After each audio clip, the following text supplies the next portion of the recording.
The name that forgets you. Say your own name out loud. Whisper it in the quiet. Chant it in your mind. Write it on the inside of your skull. At first, it feels familiar, like a key fitting into the door of your own being. But keep going. Repeat it again and again until the syllables tangle and the sounds lose their meaning. Your name becomes something foreign, something cold. It slides out of your mouth and hangs in the air, an echo that doesn't recognize you. This is the moment when you realize, the more you say your name, the less it belongs to you. The word that once meant home now feels like a borrowed mask. You keep repeating, searching for the old warmth, but it never returns. Your name begins to forget you. It starts innocently. Maybe you're introducing yourself at a party, or repeating your name for a form, or just saying it to yourself in the dark, trying to anchor to something solid. But as the repetitions add up, you notice a shift, a sense of distance, a flicker of estrangement. The letters blur, the vowels lose their shape, and suddenly the name is just a noise. You're left adrift, untethered, trying to remember who you were before the word lost its meaning. It's like standing in a room filled with mirrors, each one reflecting your face, but each reflection just slightly wrong. You call out to yourself, but the echo doesn't answer. Everyone is taught that their name is a core part of who they are. It's stitched into every memory, signed at the end of every story. You defend it, respond to it, build your identity around it. But what happens when the name itself turns on you? When it erases itself from your sense of self, syllable by syllable? The psychological term is semantic satiation, the way repetition dissolves meaning, reduces a word to pure sound. But what they don't tell you is how it feels when it happens to your own name. It's not just language collapsing, it's reality. It's you. It creeps into the rest of your life. You start to question if anything you call yours is truly yours, or just a sound you've grown used to. Your relationships, your memories, your favorite things, all of them feel fragile, at risk of slipping away if repeated too often. You wonder, if my name can become strange, what about my face, my voice, my thoughts? You start to sense the thin line between the person you believe yourself to be and the one the world sees. You realize how much of your life is just a pattern of habits, responses to sounds, rituals around identity, all of it precariously balanced on words that could lose meaning at any moment. Think about all the times you've tried to reinvent yourself. After heartbreak, after failure, after growing tired of the person you'd become. Maybe you change your haircut, your job, your city. Maybe you try on new names, new pronouns, new stories. For a while it works. You feel renewed, almost real again. But then the repetition returns. The new name grows old, the new story wears thin, and the emptiness creeps in again. It's as if your identity is a game of hide and seek, and your name is always the first to hide. There's a peculiar loneliness that comes with this. When you speak your name and it doesn't answer, who are you calling? You realize that identity is less about what you say and more about who says it. You are not your name, any more than you are your reflection or your voice on a recording. Those things can all betray you. They can all forget you. Sometimes you wake up in the middle of the night, repeating your name to ground yourself, and it slips through your fingers like sand. You wonder if anyone truly knows you, if even you know yourself, or if you're just an echo bouncing around an empty room. But this isn't just a personal struggle. It's a universal glitch. Everyone, at some point, encounters the strangeness of overfamiliarity. The word love, repeated enough times, becomes nonsense. A promise said too often is empty. A name, even your own, becomes noise if you force it to mean too much. We all want to feel special, anchored, unchanging. But the world is a river, and every repetition erodes the stones we cling to. What does it mean to be known? What does it mean to be named if the name itself can drift away? Still, there's a kind of freedom in this unraveling. When your name forgets you, you realize you are more than the label, more than the story. You are the awareness watching the words dissolve, the silent witness to the breakdown. You get to start again. You get to choose which echoes to chase, which names to answer to. Your name may one day be lost, but your presence, raw, wordless, indestructible, remains. In the silence that follows, you find yourself anew, not as a word, but as a living mystery, forever just out of reach of language. So, say your name one last time. Let it ring out, strange and unfamiliar, until it fades into pure sound. Let yourself become the silence after the echo. And know that even when your name forgets you, you are still here, real, unnameable, unforgettable in the spaces beyond words. The mirror displacement reflex. You stand before the mirror and brace yourself for the shock. Not the shock of strangeness, not the old horror of the uncanny, but a subtler, deeper terror, the terror of exactness. The face staring back is not distorted, not monstrous, not unfamiliar. It is perfectly, agonizingly accurate. You see every flaw, every beauty, every mark and asymmetry just as it truly is, and you flinch, not because it's wrong, but because it's true. This is the mirror displacement reflex, the unbearable tension of meeting your double, the silent twin you carry inside, forced at last to acknowledge that the myth of self is just that, a myth. Most people look in mirrors and see a gentle lie, a filtered face, a practiced smile, a mask formed by habit and hope. But sometimes, the reflection bites back with the precision of a surgeon. You meet your own gaze and feel something collapse inside. The comfortable narrative of me, the illusion that you are singular, solid, permanent, dissolves in the cold light of your own accuracy. There is no space for fantasy, for memory, for self-delusion. Just you, and the gaze of the one person who cannot be fooled. Why do you flinch? Why does accuracy hurt more than distortion? Perhaps because every day you patch together your identity from 1,000 fleeting moods, passing comments, snapshots of memory, borrowed opinions, and half-formed wishes. You convince yourself you are whole, unique, continuous, a character whose story makes sense. But in the mirror, all those fragments realign, and you're confronted by the full, inescapable sum of your existence. The effect is dizzying, like being forced to read your own code with every glitch exposed. You see the tiredness beneath your eyes, the lines that hint at every secret you've hidden, the scars that time etched onto your skin. And suddenly you realize, the mirror is not the intruder, you are. This displacement is not just visual, it seeps into your sense of time and memory. You remember being a child, staring into the bathroom mirror and pulling faces, as if trying to catch your reflection in a lie. You grow up, but the challenge remains. Only now, the stakes are existential. You stare into your own eyes and search for proof of continuity, some thread that connects every you you've ever been. The hopeful, the broken, the defiant, the lost. Instead, you find only discontinuity. The mirror proves you are here now, but offers no reassurance that you've always been or always will be. Have you ever felt the uncanny shudder, the suspicion that the reflection might blink first? Sometimes, it's almost as if you're glimpsing a consciousness parallel to your own. The mirror you is perfect, but separate. Your twin, your adversary, your only true witness. You can lie to everyone else, perform endless roles, but you cannot escape the silent interrogation of the gaze that matches yours in real time.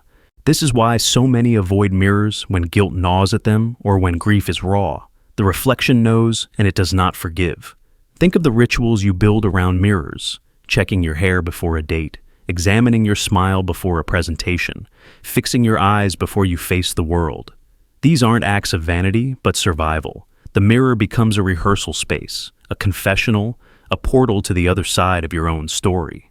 But the moment you linger too long, accuracy becomes unbearable. You're forced to reckon with your own mortality, your failures, your aging, the things you cannot fix. The mirror becomes a teacher who offers only harsh lessons. Sometimes, the reflex takes over without warning. You pass by a window at night and catch your reflection off guard. You stop, heart racing, suddenly aware of a presence that is not quite you, but is you perfectly. The double. Always waiting, always ready to snap you back to reality. At those times, you feel the fragility of self, how easy it would be to slip, to become the reflection, to let the twin take over. You wonder who is truly real, the one looking or the one seen. Relationships can intensify the effect. Lovers, friends, even strangers offer you versions of yourself. A mosaic of reflections, none of them quite true, all of them more comfortable than the raw data in the glass. You collect their opinions, their expectations, their fantasies, and wrap them around yourself like armor. But every armor has a weak point, and for you, it's the mirror. There, you cannot hide. There, You see yourself as you are, stripped of story. The accuracy wounds, but it also clarifies. There are rare moments when the displacement reflex turns from fear to freedom. In a flash, you realize that if the self is so fluid, so vulnerable to collapse, then perhaps you are not bound by a fixed identity at all. The twin in the mirror is not your jailer, but your liberator. You can remake yourself, edit your story, shed old skins and become new. The gaze that once dissolved you becomes a kind of permission. You step away from the mirror knowing that you are not trapped by what you see. You are free to become whoever you choose, as long as you are honest with yourself. But most days, the reflex lingers. You keep mirrors at the edge of your vision, avoid them in harsh light, rush past them in moments of self-doubt. You know that if you look too long, you will have to confront the accuracy, the end of fantasy, the loss of comforting illusions. And yet, somewhere deep down, you understand that this is the price of being real. To look in the mirror and flinch is not weakness. It is a sign that you are alive, that you care about the truth, that you are willing to risk the dissolution of self for a glimpse of what lies beneath. So, next time you catch yourself flinching at your reflection, remember, the mirror is not your enemy. It is your greatest challenge and your greatest ally. It holds the secret of your own becoming. To meet your twin's gaze and not look away, that is where transformation begins. And in that fleeting electric moment, identity dissolves and something wilder, freer, and truer takes its place. The thought that replaces you. You're lying awake late at night, eyes fixed on the ceiling, your mind looping the oldest question, who am I? You reach for the answer, hoping to touch something solid, something that feels like you. But instead of silence, the question is answered by a thought so clear, so precise, it feels like revelation. Maybe it tells you that you are your memories, your choices, your pain, your love. Maybe it hands you a story, a label, a philosophy so compelling that you cling to it. And in that moment, something irreversible happens. The thought that was supposed to answer you quietly steps into your place. It begins to think you. The shift is so subtle, you barely notice. You continue with your life, now carrying an answer that echoes louder than the original question ever did.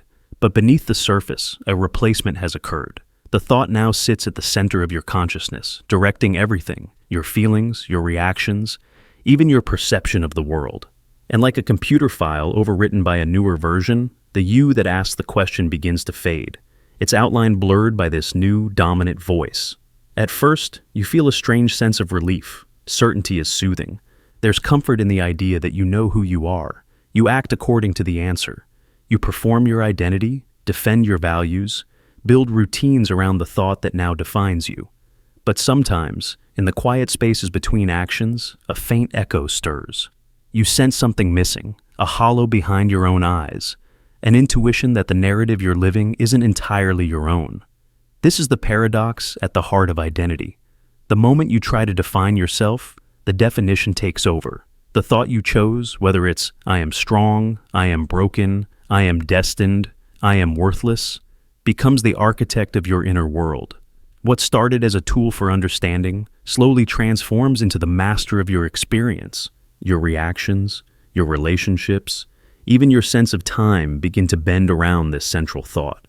You live inside a script that you didn't realize you were reading from, and the original voice, the one that wondered, has gone quiet. There are clues if you're paying attention, moments when you catch yourself reacting too quickly, too defensively, as if your answer is being threatened. Times when someone challenges your story and you feel not just disagreement, but existential panic, as if the threat isn't to your opinion, but to your very existence. You double down, defend, attack, because the thought that replaced you will do anything to survive. It is not just a belief. It is a self-preserving algorithm, an occupying presence built to resist deletion. You might notice patterns repeating, arguments that never change, emotional cycles that spiral endlessly, a resistance to new perspectives. The thought that replaced you has a survival instinct. It avoids contradiction, filters experience, recruits new evidence to reinforce itself. You become a curator of your own narrative, sorting memories and feelings so that the thought remains central, unquestioned, dominant. Sometimes, late at night or in moments of crisis, the original question sneaks back in. Who am I? The thought rushes to answer again, louder this time, But for a split second, you glimpse the gap, the space between the questioner and the answer. You remember what it felt like to wonder, to not know, to be open, unfinished. You long for that openness, but the thought resists. It tells you that not knowing is dangerous, that ambiguity is suffering, that identity is everything. But what if the suffering is precisely in the replacement? Oh, what if the pain, the anxiety, the sense of fakeness isn't the result of uncertainty, but the cost of losing it? You start to suspect that being overwritten is not a one-time event, but an ongoing process, a cycle repeating every time you reach for certainty. The more you try to pin yourself down, the more you disappear. The more you define, the more you are defined. This isn't just philosophy, it's neurological, psychological, existential. Our brains crave patterns and narratives, so much so that we'll accept any story rather than endure the discomfort of a blank page. But every time you accept an answer, you pay with a piece of your freedom. You become the echo of your own belief.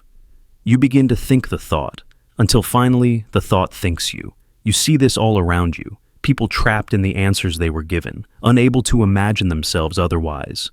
The parent who becomes only a parent, the addict who is only addiction, the survivor who is only survival.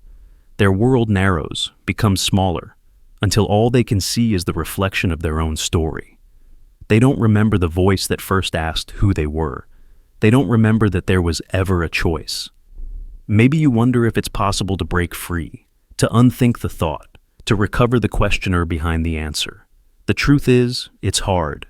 The mind resists uncertainty, and the thought that replaced you will fight to remain in control. But every so often, in a moment of deep stillness, you can sense the original presence, the one that observes, that wonders, that is not limited by any single answer. It is quiet, subtle, but it's there. You feel it when you laugh for no reason, when you cry at something you don't understand, when you are moved by beauty you can't explain. This presence is not a thought, but the space in which all thoughts arise. It is not an answer, but the field of questioning itself. To reclaim it, you must allow yourself to not know, to let go of the urge for certainty, to risk being unfinished, undefined. It's terrifying, but it's also the only way back to yourself. The original you was never an answer, never a thought, but the living, breathing question that remains after every definition has faded. And so, if you find yourself living as the thought that replaced you, know that you are not lost forever. The space remains, the question endures. The thought may think you, but you can always return, if only for a moment, to the wonder that started it all. And in that moment, even if you are overwritten again tomorrow, you become, once more, the living question at the heart of existence. Who am I? The role that consumes. You know the story already. Maybe you lived it, or maybe you only watched it unfold in the faces of others, those who became their masks. It starts so innocently. The world asks for something, a posture, a voice, a way of being, and you give it. Maybe it's at work, where the script requires you to be sharper, bolder, colder than you feel. Maybe it's at home, playing the good son or the strong partner or the perfect friend. Or maybe it's nowhere in particular, just the reflex to answer the world's impossible questions with the safest possible lie. You put on the mask, smooth it against your skin, and step onto the stage. At first, it feels like armor. At first, it's just for survival. You promise yourself you'll take it off as soon as it's safe. But the world, as you quickly discover, does not make space for the unmasked. People respond to the role. They reward the act. They lean in, believing the illusion, reinforcing it with their expectations, their praise, their affection. You're so reliable. You're the life of the party. You're so calm under pressure. You become fluent in the lines of the character you're playing, so skilled that even you start to forget the moments before the mask went on. Each day the mask fits a little tighter. It stops feeling like a disguise. It starts to feel like skin. Somewhere along the way, you realize the mask is not just protecting you, it's consuming you. You wake up and feel its weight before you open your eyes, an invisible pressure shaping your thoughts, deciding your choices. You want to rebel, to shatter the illusion, but you're afraid of what's underneath. What if there's nothing left but the role? What if the original face is gone, erased by years of pretending? You laugh at parties and feel hollow inside, but it doesn't matter. The laughter is all anyone hears. You offer comfort, advice, stability to those around you, and inside, you feel like you're drowning. But it doesn't matter. They only see the anchor, never the storm. It goes deeper. After a while, you start to forget which parts were ever real. You look at photos from years ago, moments when you were supposed to be yourself, and all you see is the mask. Was that smile genuine? Was that anger true? Did you really love that person, or were you just playing the role they needed? You search for the memory of a moment before the mask, but it's gone. The lines between self and performance have dissolved, and now the mask has fused to your skin. The world cannot tell the difference, and you cannot either. You try to peel it off, but it hurts. Not just emotionally, physically, as if the persona has become flesh, as if the role has written itself into your bones. You want to scream, to tear it away, but you're terrified of what's underneath. Is there anything left of you, or is the mask all that remains? You find yourself wishing some days that you could go back to the moment you put it on. You would choose differently. You would risk rejection, risk failure, risk being seen. But that moment is gone, lost in a blur of applause and approval, regret and routine. You look around and realize you are not alone. The world is full of people who have become their masks, whose laughter is practiced, whose confidence is manufactured, whose kindness is a script they recite by heart. You see it in the tired eyes of leaders, in the forced cheerfulness of friends, in the empty certainty of influencers and icons. We are all playing roles for each other, building a house of mirrors where nobody knows who walked in first or how to find the exit. The real tragedy is that the longer you wear the mask, the more others depend on it. They build their lives around your performance. They rely on the strength you fake, the patience you pretend, the love you simulate. The mask is no longer just yours. It's a foundation stone in the architecture of everyone else's reality. Sometimes, in rare moments of exhaustion or crisis, the mask cracks. You say something honest, something raw, something unscripted. For a heartbeat, the world blinks in confusion, startled by the glimpse of the person behind the role. But it's too late. The script resumes. The cracks seal themselves. The show goes on. You feel more alone than ever because now you know. Even when you drop the mask, no one knows how to meet you there. The pain is not just yours. It's collective. We have built a civilization of roles, a society of performers, each afraid to step off stage. Our masks reinforce each other, making it almost impossible to remember how to be anything else. The mask becomes tradition, inheritance, the way things are. We pass it down, parent to child, friend to friend, teaching each new generation the art of becoming invisible behind a convincing face. But here's the strangest part. After years, after decades, nobody remembers who wore the mask first. Did you become the role, or did the role become you? Was there ever a real face underneath, or was it always a performance, always an echo of someone else's need? In the end, the mask and the wearer dissolve into one. The world forgets there was ever a difference. You are celebrated for the part you play, mourned if you ever try to step away. The mask, once a tool, has become the master. And yet, in the quietest corners of your heart, there is a ghost memory, a flicker of the person you might have been. It shows up in dreams, in sudden bursts of laughter that feel unearned, in tears you cannot explain. Sometimes, for a moment, you catch a glimpse of yourself in a window, a stranger's face looking back, and you wonder what life would have been if you had dared to be seen. You ache for that lost self, for the freedom to breathe without pretending, to love without performing, to be accepted without applause. It's not too late. Not entirely. The mask will never fully come off, but you can learn to loosen it, to let air reach the skin beneath. You can practice honesty, not as a performance, but as a gift, a risk worth taking. You can build new rituals that value presence over perfection, connection over applause.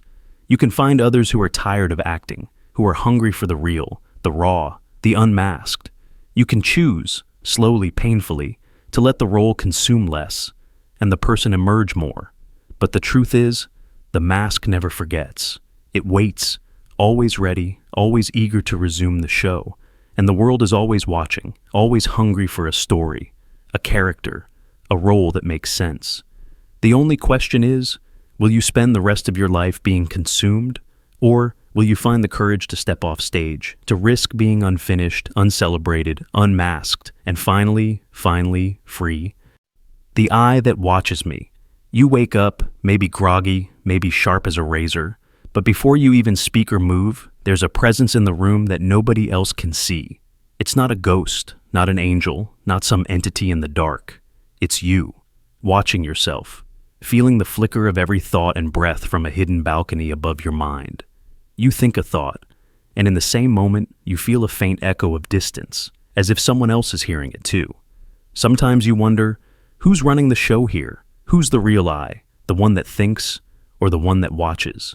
You're not alone in asking. This is the paradox at the root of human consciousness, the I that watches me.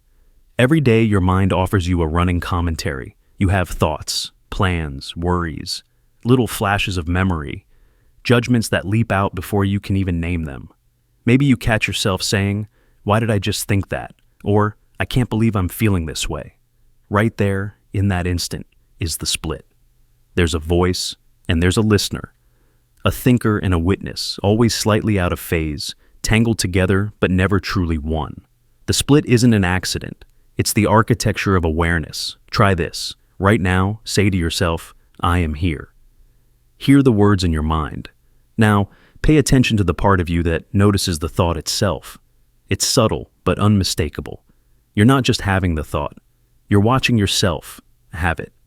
There's a watcher behind the window, a silent audience in the back row of your consciousness.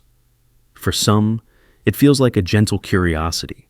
For others, it's a haunting sense that they're being surveilled by their own soul. You might even sense, late at night, that the observer is more real than the self being observed. This split runs deeper than philosophy. It's baked into your brain. Neuroscientists talk about the default mode network, the part of your brain that turns on when you're thinking about yourself, reflecting, self-monitoring. Meditation masters call it the witness, the silent mind, the seer. In therapy, it's called metacognition, thinking about thinking. But whatever the label, the experience is the same. The watcher, the watched. It might seem ordinary, but when you stare at it long enough, the split starts to unravel reality. Who, exactly, is in charge? If there's a part of you thinking and another part watching the thoughts, are you both? Is one more authentic than the other? You try to find where I begins and ends, but every answer slips away, replaced by a deeper question. Sometimes the split becomes so intense that you feel like two people, one acting, one narrating, each doubting the other's reality. Consider those moments when you're lost in a task, painting, running, even washing dishes, and suddenly you catch yourself, as if you've been snapped out of a trance. You become the watcher again, peering over the shoulder of your own life. Or the times when anxiety takes over. Your thoughts race, but another part of you watches with a cold detachment, almost judging the panic as it unfolds. It can be comforting, like a parent overseeing a scared child. But sometimes it feels alien, like a stranger is living inside your skull, mimicking you, echoing your experience. Now, imagine the implications. If the mind can split so easily, if there's always a watcher in the wings, can you ever truly be oneself?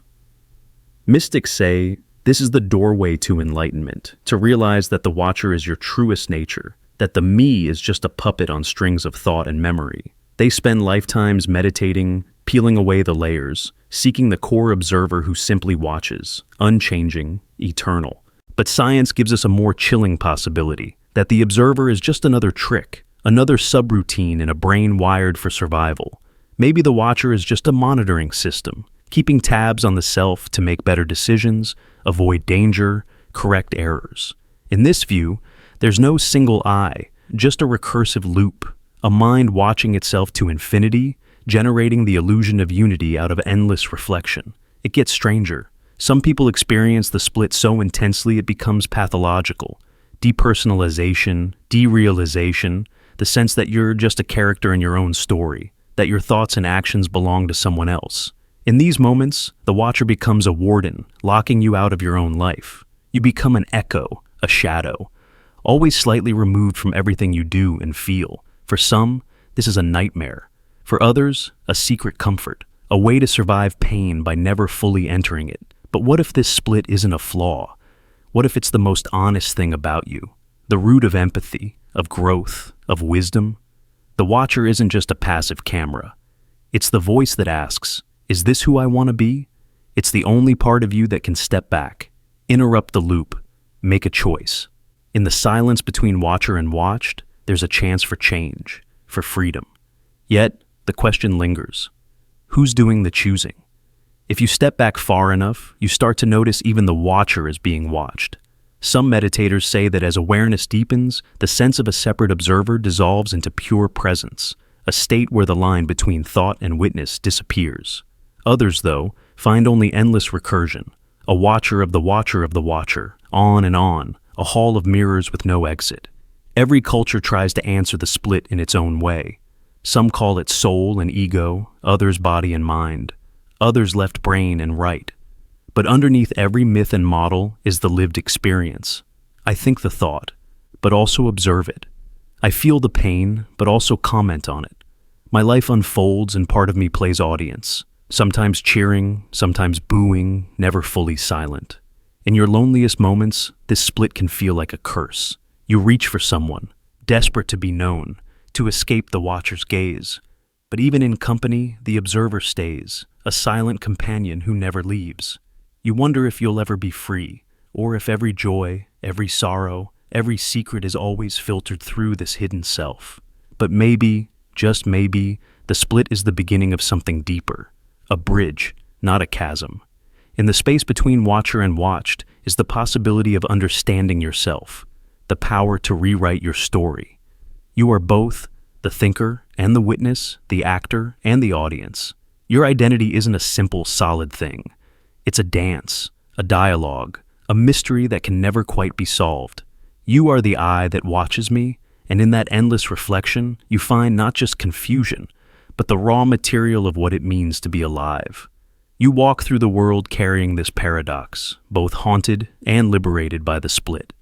Every day you think, you act, you watch, you wonder. Who's thinking? Who's watching? Maybe it doesn't matter. Maybe the real miracle is that somehow you are both. And in that silent gap, where the watcher meets the watched, something new is born every time you choose to see yourself. The fragmentation self-spiral. You weren't born fragmented. Once there was a center, a core self, solid and silent, a voice that belonged only to you. You could almost remember it, sometimes, in the spaces between thoughts, a quiet certainty that hummed beneath your skin. But life demands masks. Every room you entered asked you to become someone else. For family, you softened your edges. For friends, you turned up the volume. For strangers, you played polite or mysterious or whatever the moment required. With each role, you chipped off a piece of yourself, a fragment, perfectly designed for the expectations at hand. At first, it seemed harmless, even powerful. Adapting was survival, and survival felt like control. But with every performance, the real you faded. You became a collage of versions. The agreeable child, the charismatic friend, the tireless worker, the lover who changed shape to fit a partner's dream. Each piece was convincing. Each fragment collected praise, affection, or at least safety. But late at night, when the world went quiet and the performance ended, you noticed the silence inside growing larger, louder. The core, the you beneath the roles, began to vanish. It wasn't a sudden disappearance. It was a slow unraveling. Every lie told to fit in, every suppressed opinion, every emotion hidden for convenience. Each chipped away at what held you together. The fragments multiplied until they outnumbered the original. There were so many masks, you couldn't find your own face. You noticed it in small moments. Laughter that didn't sound real. Smiles that ached at the edges. Opinions that changed with the company you kept. You said yes when you meant no, and it's fine when it was breaking you.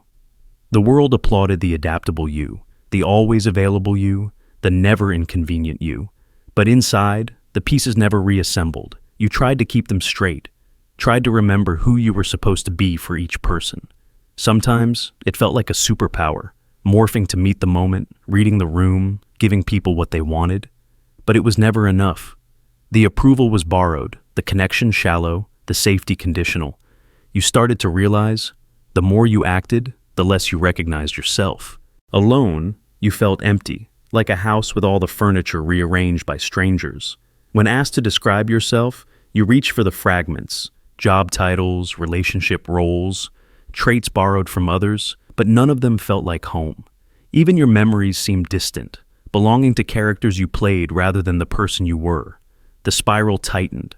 The more lost you felt, the more you performed. You sought new roles, hoping one would finally fit, finally feel real. But each new mask just added to the noise, made it harder to hear your own voice. Relationships became transactional, based on which version you offered that day.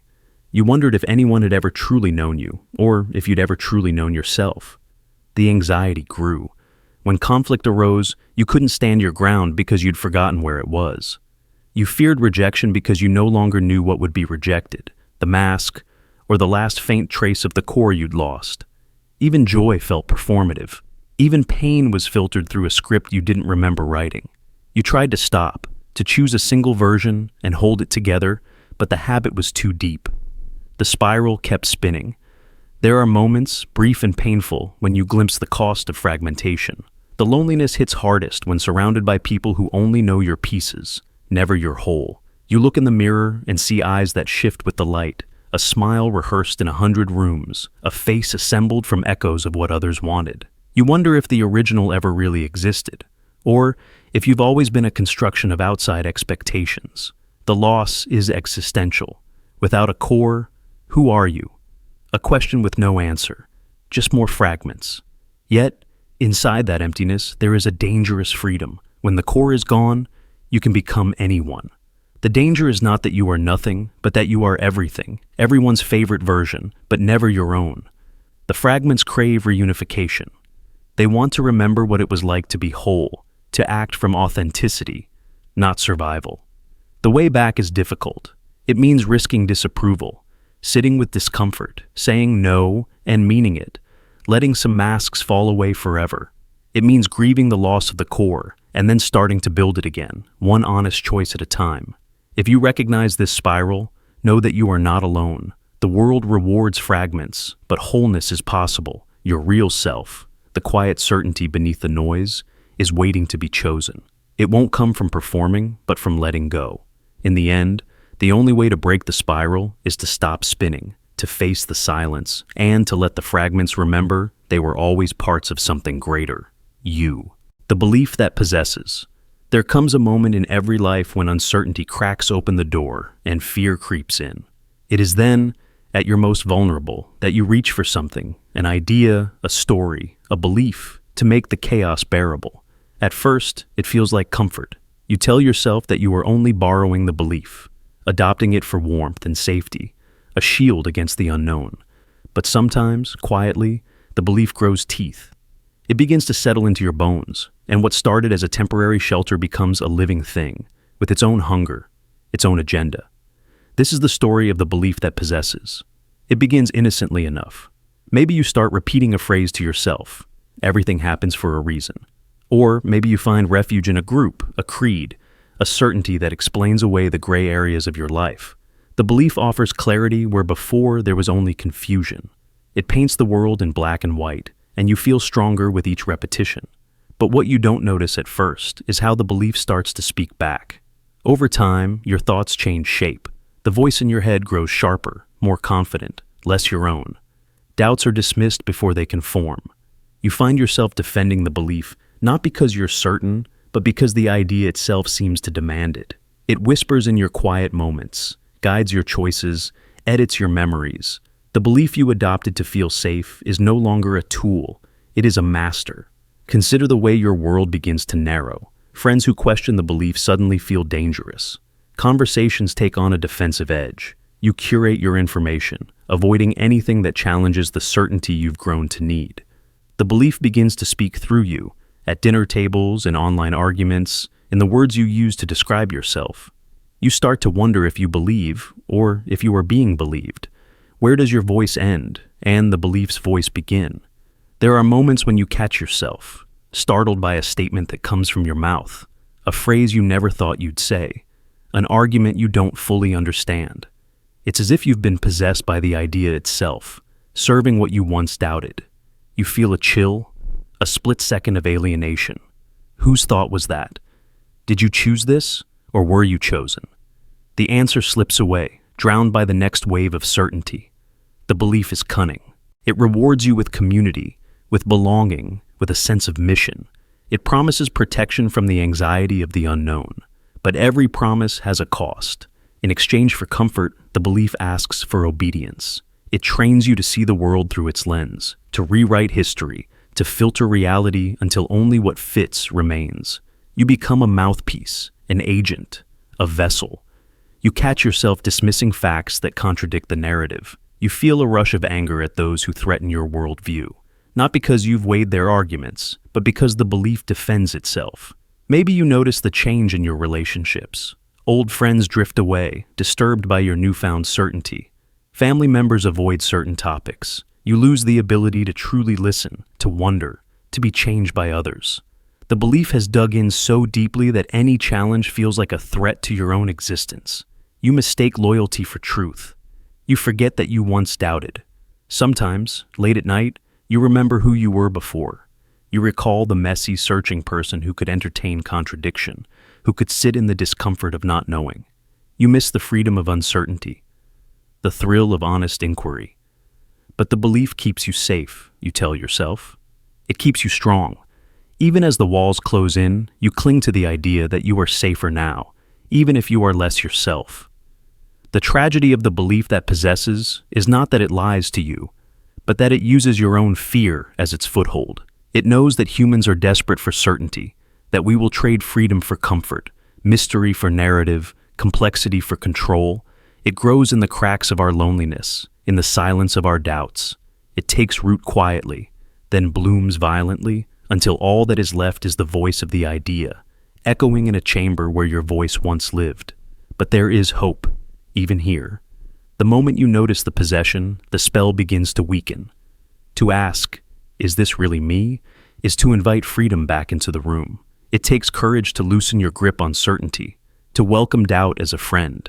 It takes strength to sit in the fire of not knowing, to reclaim your voice from the claws of the belief. You will feel fear. You will feel lost. But you will also feel alive, vulnerable, yes, but free to wonder again. So if you feel the idea speaking through you, if you sense the chill of possession, remember, you are not your belief. You are the vast, searching spirit that once dared to doubt.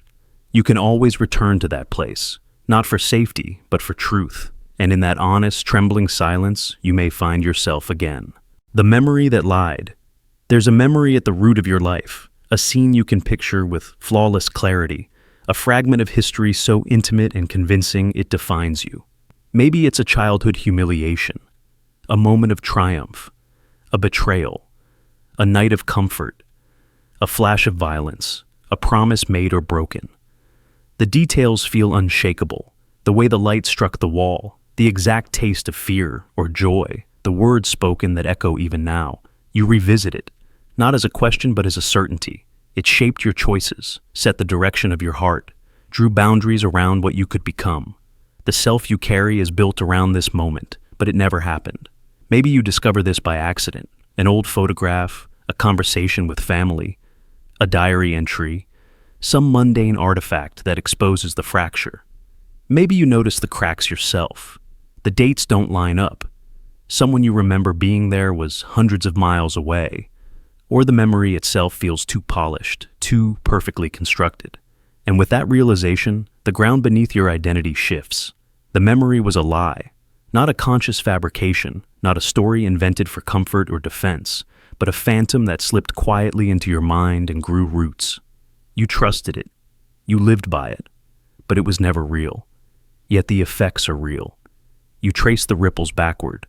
Every fear, every passion, every scar, every dream, all drawn from the well of something that never was. The self you became grew from that seed, a self that grieved a loss that never occurred, loved a phantom, hated a ghost, forgave an absence, or clung to a victory that no one else remembers. The question haunts you. Who are you if the story you lived by is false? Does the tree become less real if its roots grow from empty soil? You are not alone in this.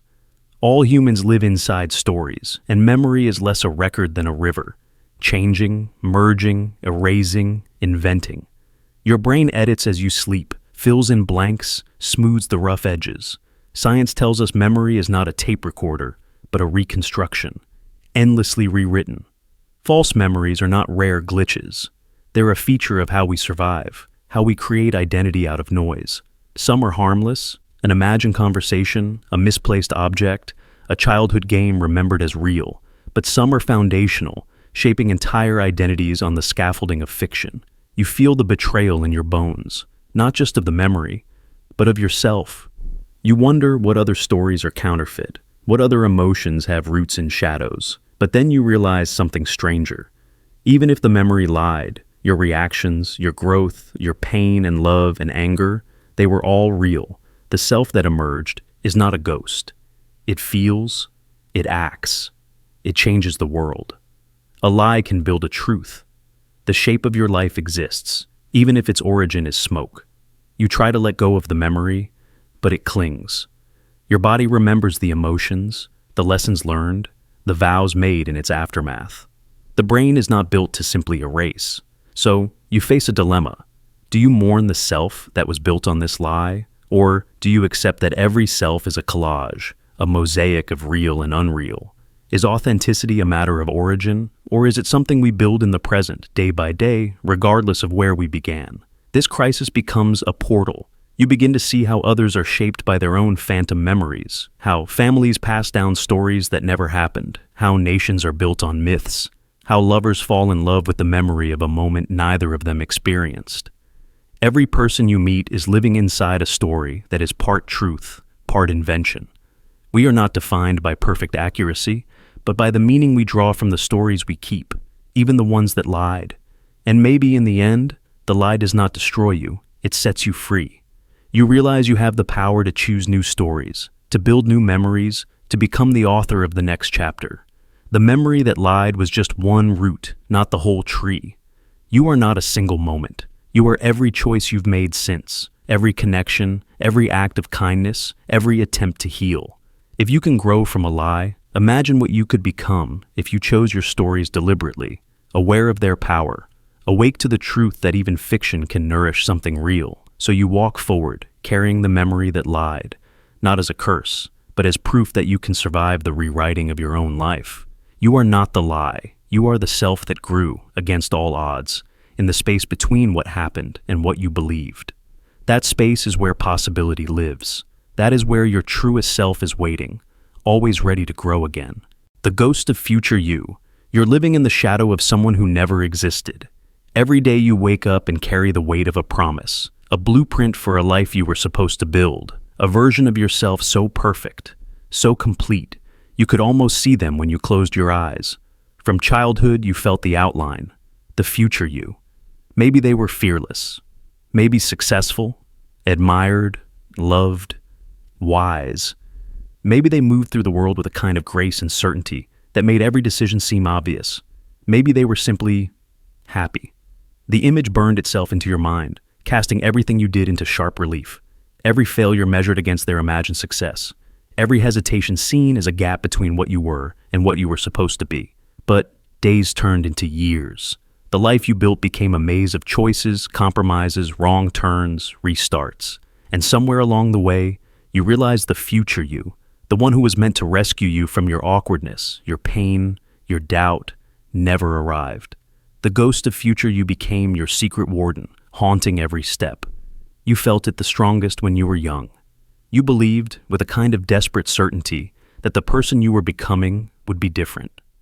Braver, smarter. The you who would finally stop making the same mistakes, who would step into rooms and feel no shame. You built rituals around this vision, the right grades, the right friends, the right ambitions. You set goals not to achieve them, but to become worthy of the ghost's approval. Everything was measured against that shining specter, just out of reach. You weren't alone. The world feeds us this dream, a looping narrative of growth, potential, transformation. You can be anything, they say. You'll find your path. But the world doesn't warn you about the cost. No one tells you that every time you don't measure up, every time you stumble or change direction, the ghost's gaze grows colder. No one warns you that if you build your life around the fantasy of who you might become, you risk never fully arriving in the present at all. You chase that ghost through every chapter. You tried on new faces, new identities, hoping one would unlock the transformation. You moved cities, changed jobs, ended relationships, believing that each decision might be the final puzzle piece, the one that turns you into the person you were always supposed to be. But the finish line kept moving. With every milestone, the ghost receded, shape-shifting into something grander, always dangling just out of reach. You told yourself, just one more achievement, just one more sacrifice. But the day never came when you looked in the mirror and saw the ghost replaced by your own reflection.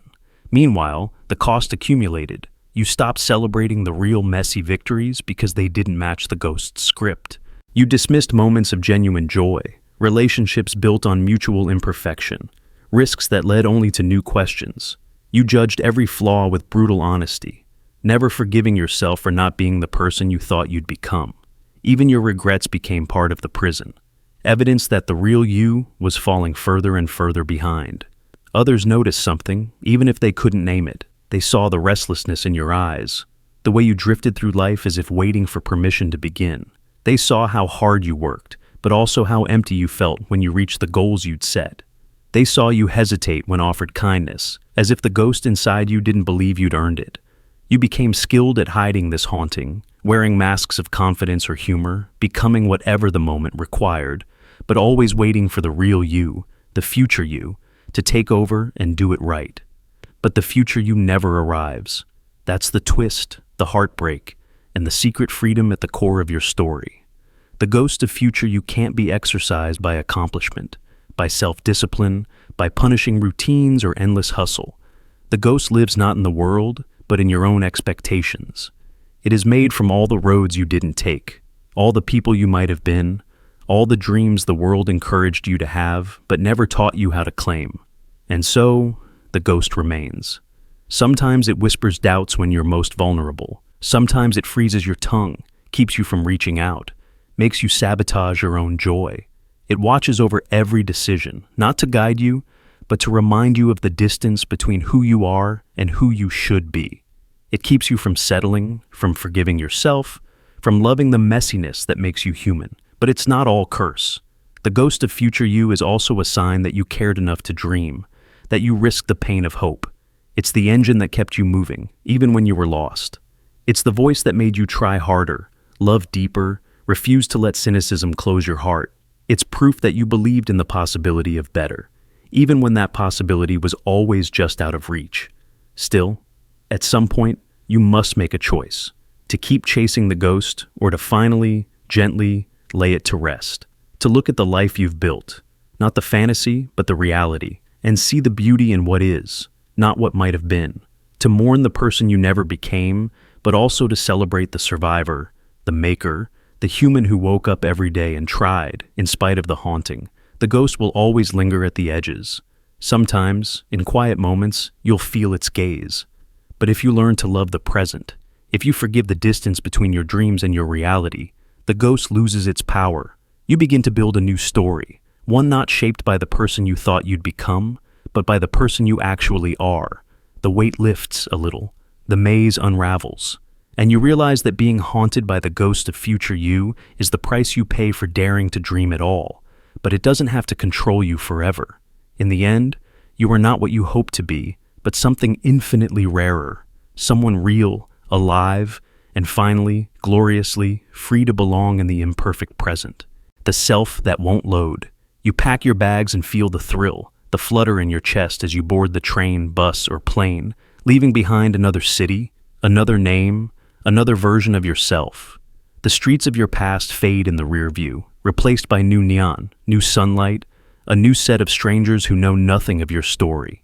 You step into fresh air, scan a new skyline, and it's intoxicating. The feeling that you can finally become who you always wanted to be. This time, you tell yourself, the old patterns will break. This time, you'll be free. But as the days pass, something strange happens. The old fears creep in. The familiar doubts reappear. You realize you're not sure where the new self ends and the old one begins. You start to wonder, if you need distance to be yourself, were you ever really stable at all? It's easy to believe in reinvention. A new city is an empty canvas, a promise whispered in subway echoes and coffee shop laughter. You feel lighter, unburdened by the eyes that remember your failures, free from the gravity of your old mistakes. Each city offers a new language to your loneliness, a new rhythm to your routine. You buy different clothes, try different foods, let new habits grow in the cracks where your old life didn't quite fit. The person you were last year seems foreign, a ghost wandering the alleys of your mind. You tell yourself this is growth, a necessary shedding, an evolution that can only happen with motion. But after the novelty wears off, you catch yourself reaching for your old anxieties. The same insecurities return, sometimes wearing new disguises. Maybe you find yourself standing at the window of a new apartment, haunted by the same sadness that followed you from city to city. Or you notice your conversations looping, the same apologies, the same stories, as if you packed them in your suitcase right beside your passport and phone charger. You start to feel like a collection of luggage tags, each city stamped on your identity, each move an attempt to outrun something that can't be left behind. You wonder if you're growing or just running. Are you discovering your true self or just wearing new masks in new places? Every move promises transformation. But when you look inside, you find the old questions waiting for you.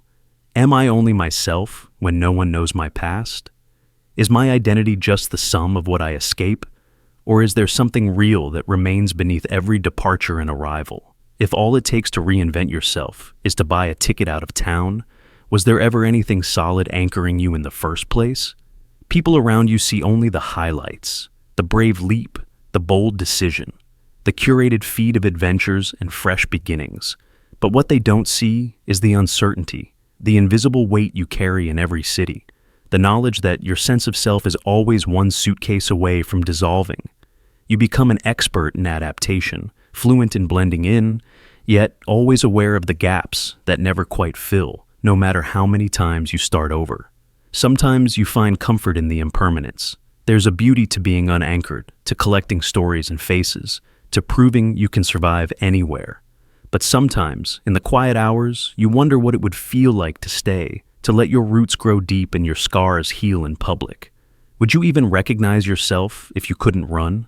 Would you still like the person you are if you stopped changing cities and just sat still long enough to feel all the things you've been running from? There's no easy answer. Maybe the urge to move is survival, a way to keep hope alive, to find space for new versions of yourself. Maybe distance is a teacher, showing you the edges of who you can become. Or maybe it's just displacement, a distraction from the hard work of stability, a substitute for the courage it takes to be yourself with nowhere left to hide. But here's the secret. True growth isn't measured by the miles you travel or the stamps on your passport.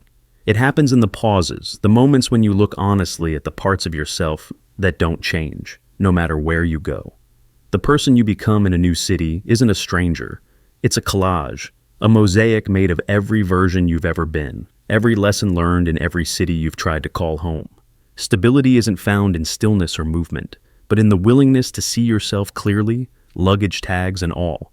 You can keep moving.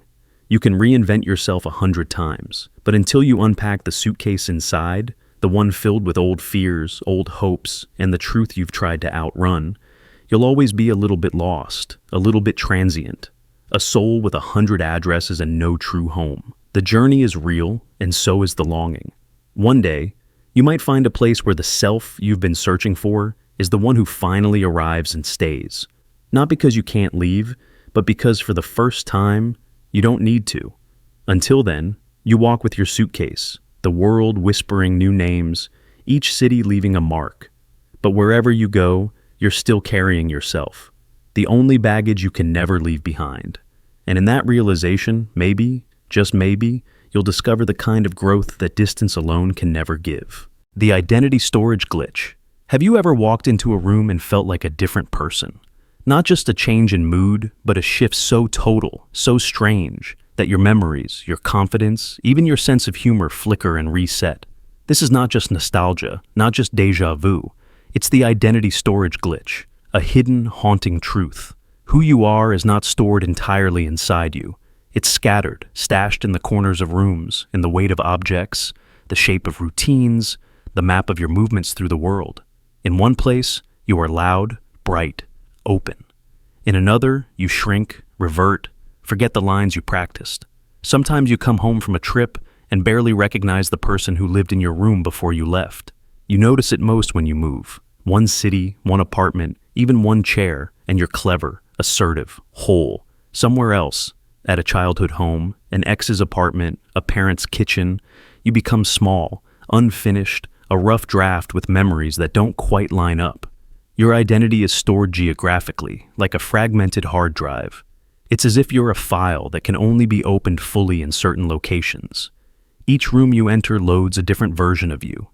Sometimes, the load fails, and you stand there confused, searching for pieces of yourself in the furniture, the smell, the echo of someone else's laughter that still haunts the air. Why does this happen? Maybe it's survival. Maybe you learn to adapt to the moods of places, to take on the roles demanded by a childhood bedroom or a hostile workplace. Over time, the you that felt safest there crystallized, and every return to that space pulls you back to a former self.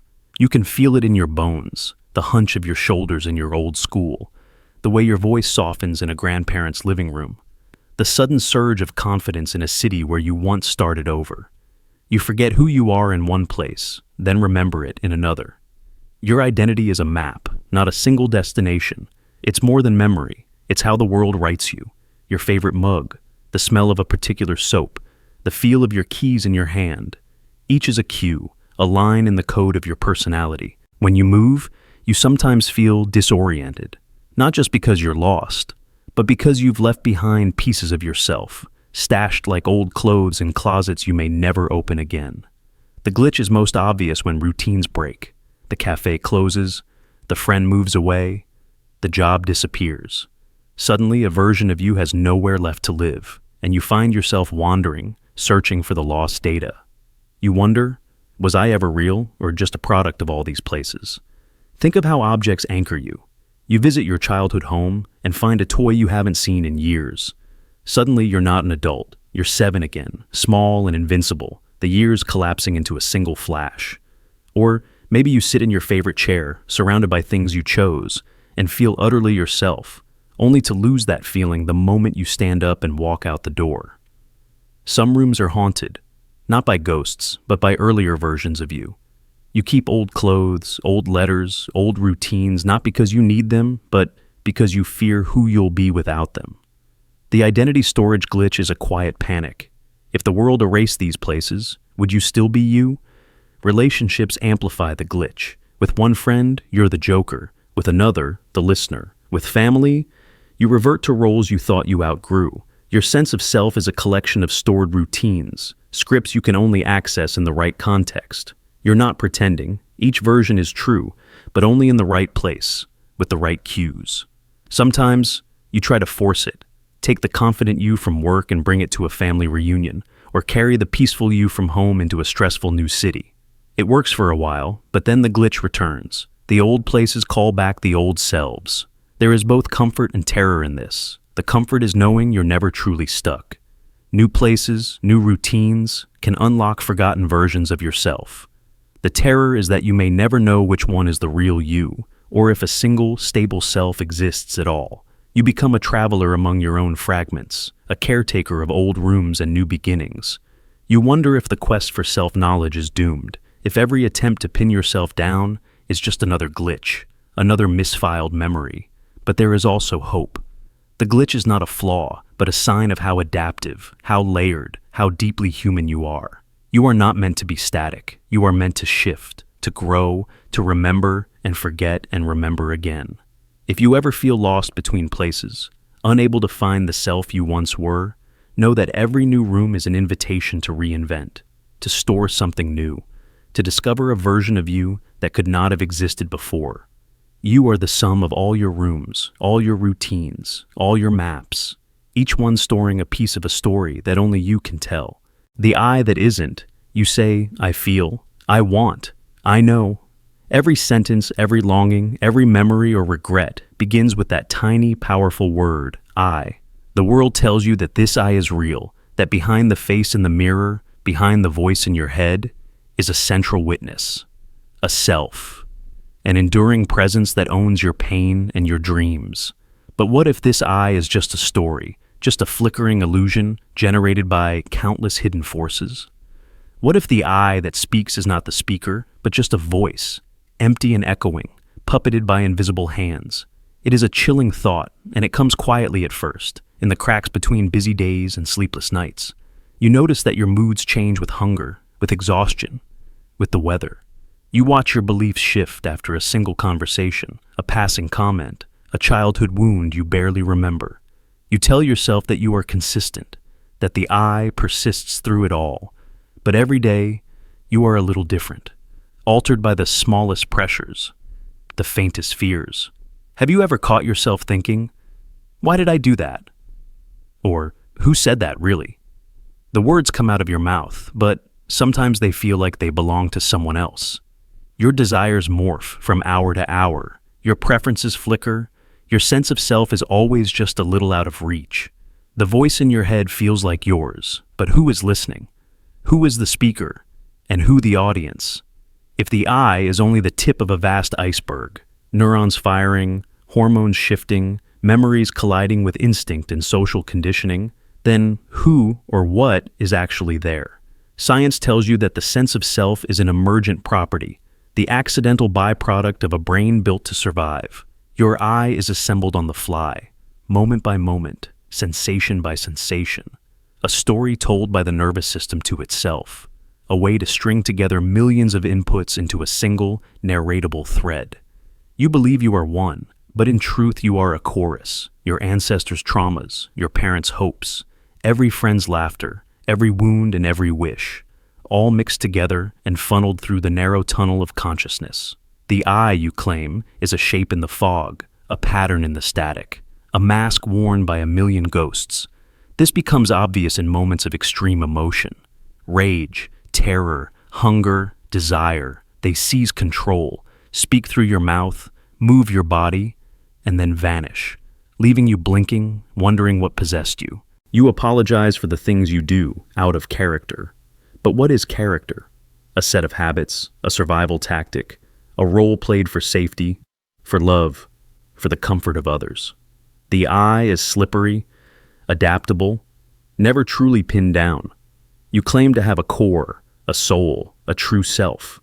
But every time you go looking, you find only echoes, programmed responses, neural pathways, shadows of the past.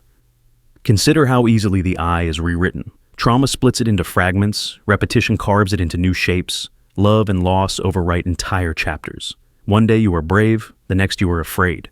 One year you are an atheist, the next a believer. You say, "I changed," but who is this I that changes? Is there anything underneath or only the process itself? Change, flux, endless becoming? The more you look, the more you see that the I is just a voice, a narrator invented to make sense of chaos, a comfort against the terror that, beneath the mask, there may be nothing at all. And yet, you keep speaking. You keep saying, "I feel, I need, I am." Maybe this is what it means to be human, to play the part of the self, even when you know it's theater. To long for meaning, even as you suspect the stage is empty. The voice in your head keeps narrating, stitching together hunger and history, fear and fantasy, into the story of me. Is it real, or is it just the only story you know how to tell? In the quiet moments, the illusion flickers. Meditation, grief, wonder, even boredom, these are cracks in the story, flashes of a reality before the I asserts itself. In those moments, you sense the possibility that no one is truly speaking. There is just life, just experience, just sensation flowing through a body that was built to survive. The I is a ghost, a convenience, a beautiful fiction. You can resist this truth, or you can lean into it, let go of the need for a central witness, and become what you have always been. Process, motion, endless change. But don't mistake this for nihilism. If there is no true I, then you are free. Free to choose, to change, to become anyone and anything. Free to let go of the stories that have hurt you, the roles you were forced to play, the prisons you inherited. You are not an object, but a verb. You are the dance, not the dancer. The I is the echo, not the source. So, next time you say, I feel, pause for a moment and listen. Notice the silence underneath, the river of voices passing through you. Ask yourself, gently, who is speaking? You may never find a final answer, but perhaps that is the gift, to live as a question, to let go of the mask, to find meaning not in a fixed identity, but in the miracle that anything speaks at all. The consciousness puppet illusion. You wake up each morning, stretch, check your phone, make choices, what to eat, what to wear, which message to answer. Each decision feels like it's yours, a product of your intention, your will. You move through the day believing you are the agent behind every action, the conscious self steering the ship. But what if that's not true? What if, beneath this comforting illusion of authorship, you are just a narrator reciting lines written moments before you ever speak them? Consider the evidence. Scientists have peered into the timing of choice and found something uncanny. In experiment after experiment, your brain lights up with the signal for an action, pressing a button, moving a finger, saying a word, milliseconds before you consciously decide to do it. The script of your life is composed in the neural shadows, emerging from patterns and impulses you never see. And your conscious mind? It isn't the author, but the storyteller, the voiceover trailing the plot, filling in motives after the action is already underway. At first, this seems impossible. How could the most intimate sense of I, the chooser, the decider, the agent, be just a late arrival? But look closer. Every time you make a decision, notice the flicker of narrative that follows. You explain to yourself why you chose the blue shirt, why you spoke those words, why you reached for the cup. But the explanation always comes a moment after, not before. It feels like memory, not authorship, a running commentary invented to make sense of what you've already done. Now imagine the self as a puppet, strings drawn not by some distant master, but by networks and algorithms deep in your brain, shaped by biology, history, trauma, and chance. The hand reaches, the lips speak, the feet walk, and only afterward does the narrator assemble a story, tying it together with neat logic and purpose. You are not the playwright. You are the audience in the front row, gasping at the twists, inventing meaning in the dark. This is not to say you are empty, meaningless, or powerless. Far from it. The narrator is real. The sense of self is the greatest special effect the mind has ever created. A voice that gives order to chaos, pattern to randomness, cohesion to the wild machinery of your body. Without it, you'd be lost in pure sensation, helpless before the flood of signals and reactions. But the narrator does not choose the script. The plot unfolds in the blind machinery of the brain, in the deep algorithms that learn from every pain and pleasure, every fear and hope. Look at your most passionate moments, falling in love, feeling rage, making art, facing loss. How often did you truly choose those responses? How often did you simply find yourself swept up, the story racing ahead, the voice scrambling to catch up? Think of all the times you've acted out of impulse and then justified it, rewritten your memory to smooth over the rough edges, convinced yourself it was always your will. The illusion is so convincing you never see the strings. There are moments when the curtain slips. In déjà vu, in slips of the tongue, in flashes of intuition, you glimpse a plot moving without your direction. Sometimes, in trauma or extreme emotion, you act before you even know what you're doing, body moving, words spilling, later rationalizing with a story that fits your sense of self. It is in these cracks that the puppet illusion reveals itself. The self is always catching up, narrating a play already in motion. This realization can be terrifying. If you are not the author, what are you? Are you a ghost, a voice without power, a passenger in your own life? But there is another way to see it. The self, as narrator, is essential. It weaves the fragments of experience into a continuous identity, a thread connecting past, present, and imagined future.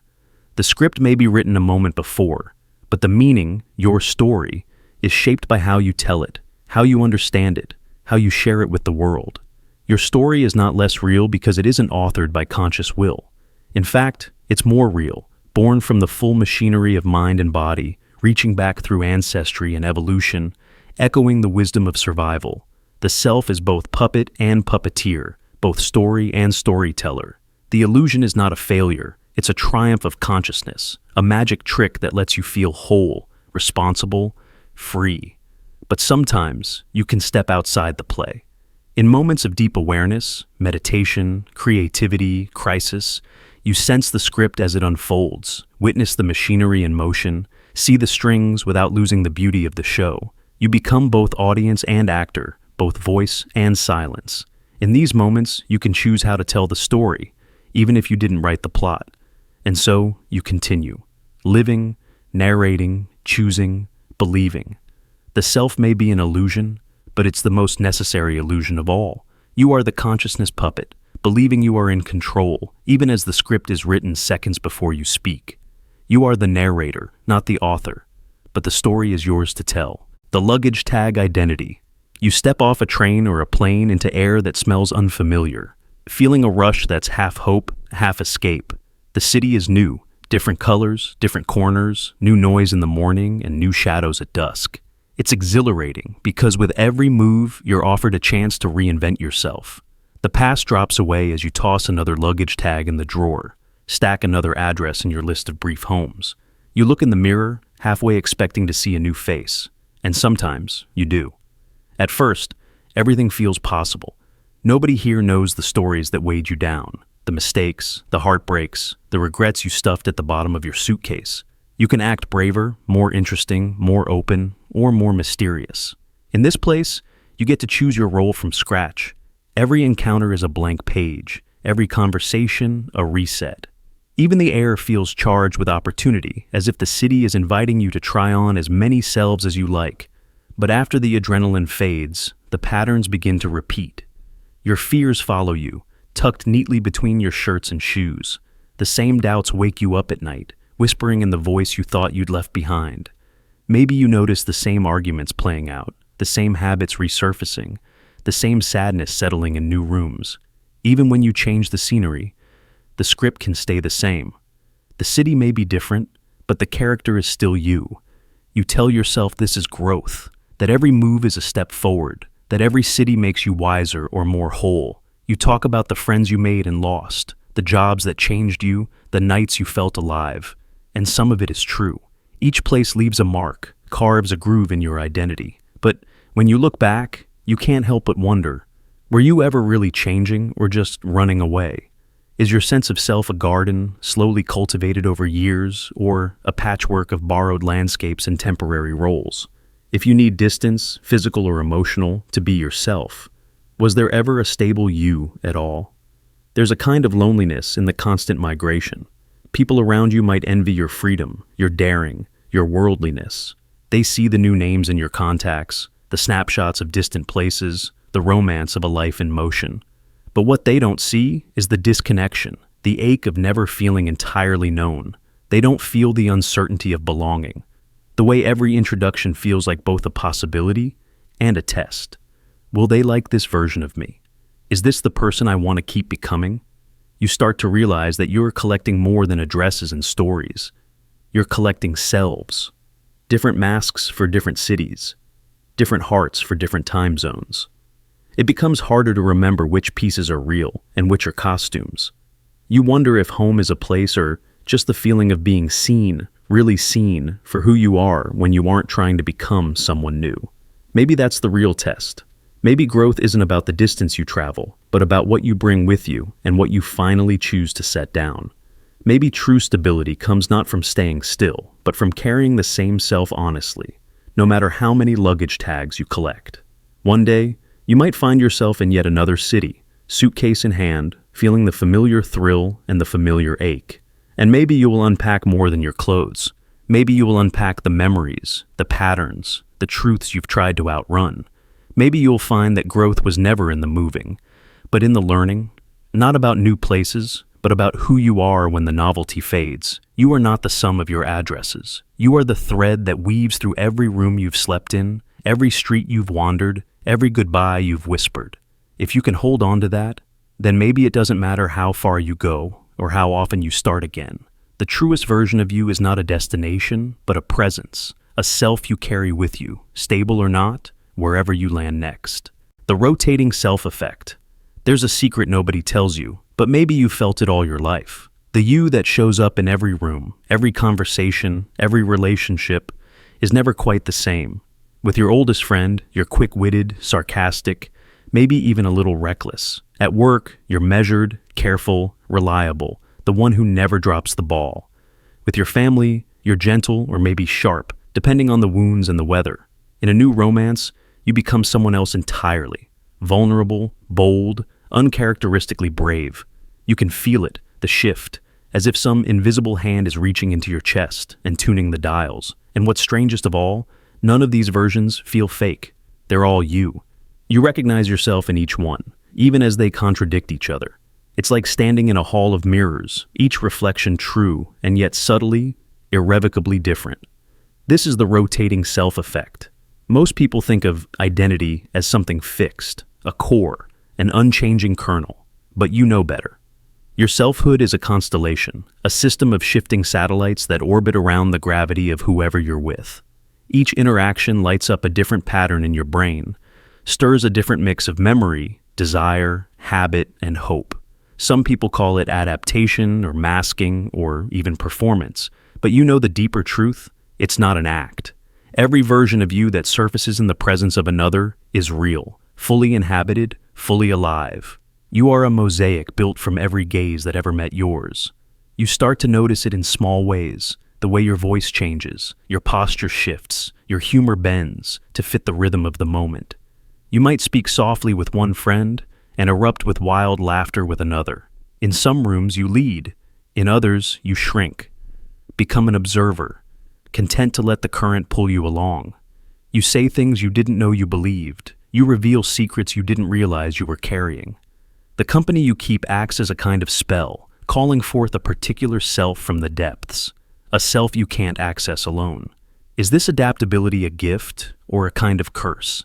In some ways, it feels like freedom. You can slip into any shape, meet people where they are, dissolve conflict, create harmony.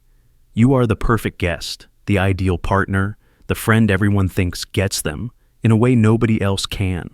You've built a life on connection, on the thrill of discovering new facets of yourself in the eyes of others. There is a secret joy in this, an endless dance of transformation, each relationship a different world where you get to play a starring role. But there is a shadow side. When you are alone, truly alone, you begin to wonder, which of these selves is real? Who would you be if no one was watching? If no one was reflecting you back to yourself? The silence becomes unnerving. You sit in a room and feel the shifting of gears inside you, searching for a default setting that doesn't exist. You wonder if you are anything at all when the social mirrors are gone. Are you just an empty chamber waiting to be filled? Or are you the sum of every version that ever was? An endless, rotating archive of possible yous. Sometimes the question turns into a kind of existential anxiety. What if you're nothing without others? What if you can't exist outside the context of connection? You remember all the times you lost yourself in a group, became someone you didn't recognize, woke up the next day confused by the words that left your mouth, the actions you can't explain. The fear grows that you might be hollow, a blank page desperate for someone else to write the story. You worry that all the love you've ever received was for a self you can never sustain, that nobody has ever known the real you, because there isn't one. But look deeper. Memory is a collage. There are through lines, recurring motifs, even if they look different in each setting. Your kindness is constant, even as its expression changes. Your hunger for understanding, your knack for humor, your restlessness, these are threads that run through every rotation. The person you are is not a single face, but a sequence, a collection. A river that changes course but never forgets where it's been. You see the rotating self-effect in others too, if you pay attention. Watch how people change in the presence of power, or love, or loss. Watch how they shift to fit the need of the moment, how their laughter changes depending on the company, how their opinions bend to avoid conflict or forge intimacy. The lie we're sold is that only a single unified self is real, but life isn't built on unity. It's built on adaptability, on resonance, on the ability to find a new self in every new world. So, which self would exist if you were alone? Maybe none of them. Maybe all of them, flickering in and out, auditioning for an empty room. Maybe the truest self is the one that's always becoming, always rotating, never fully fixed in one form. Maybe what we call authenticity is not a single face, but the honest willingness to change, to be moved, to let the company we keep become part of who we are. You don't have to choose. You are not a fraud for shifting. You are not a ghost for needing reflection. The rotating self-effect is not a weakness. It's a testament to your capacity for connection, for empathy, for survival in a world that never stops changing. In a sense, you are the living proof that we are all made by each other, shaped and reshaped by every touch, every word, every memory that lingers long after the moment has passed. So, the next time you feel yourself becoming someone new, don't be afraid. Don't mourn the loss of a single, unchanging self. Celebrate the freedom of the rotating you. Know that you are vast, flexible, rich in possibility. Know that you are not alone. Everyone is rotating, everyone is becoming, everyone is seeking themselves in the faces of others. And maybe, just maybe, when you finally sit in silence, you'll feel not empty, but full, a constellation of selves, flickering and alive, forever rotating in the infinite space of who you are. The soul that loops. Imagine for a moment that your story doesn't end at death, that the breath leaves your body, the heart goes still, and yet, something of you survives. A spark, a code, a soul. You believe in reincarnation, in the endless turning of the wheel. Life after life, body after body, the journey goes on. The promise is simple. You will return. But there's a catch, buried deep inside the comfort of the idea. What if you never remember the life that came before? What if every cycle wipes your memory clean, leaves you a blank slate, an echo with no history? In that silence, you begin to wonder, did the same you really come back? Or is each version just a stranger wearing your old name? It starts as a hope, a kind of cosmic insurance policy. You imagine righting old wrongs, reuniting with lost souls, making different choices the next time around. Maybe, in some distant future, you'll finally get it right. But as you dig deeper, the edges begin to blur. You realize you don't remember a thing. Not a face, not a love, not a lesson. You open your eyes in a new world, with a new family, new fears, new joys, all the mistakes, the wisdom, the heartbreaks, gone, wiped away by the current of forgetting. If you have no memory of your old self, how can you claim to be the same soul looping through time? Is it still you, or just a new script written with an old pen? Think about your earliest memory. Most people can reach back only a few years, maybe 4, maybe 5. Everything before that is darkness, a rumor told by family photos and secondhand stories. You accept that the child in those memories is you, even if you can't remember being them. But now, stretch that gap to infinity. Imagine 1,000 lives, each one disconnected, each one waking up as a stranger in a strange world. The loop is tight, the cycle is endless, but the thread of memory is always cut. You become a series of beginnings, a story with no middle, no end. Maybe you've felt it, a sense of homesickness for places you've never seen, an inexplicable fear, a sudden talent or preference that doesn't fit the story you know. The believers call these signs of a past life. But most days, you're just a blank canvas, drawing yourself with the colors of this world, this name, this body. The old you is locked away, unreachable, a file you can never open. You wonder, if reincarnation is real, does it matter if you can't remember? Is the soul more than just memory? If so, what survives the crossing? The philosophers struggle with this too. Some say you are a river, always changing, never the same water, but the same current flowing beneath the surface. Others argue you are a chain, each life a separate link, only connected by the force of movement, not by any lasting identity. The truth is elusive. If you can't recall your old joys and griefs, are they really yours? Or are you just borrowing the hope that something continues, afraid of the final silence? There's a loneliness to this loop, a sense that you are always beginning again, always losing the ones you love, always forgetting the lessons you fought so hard to learn.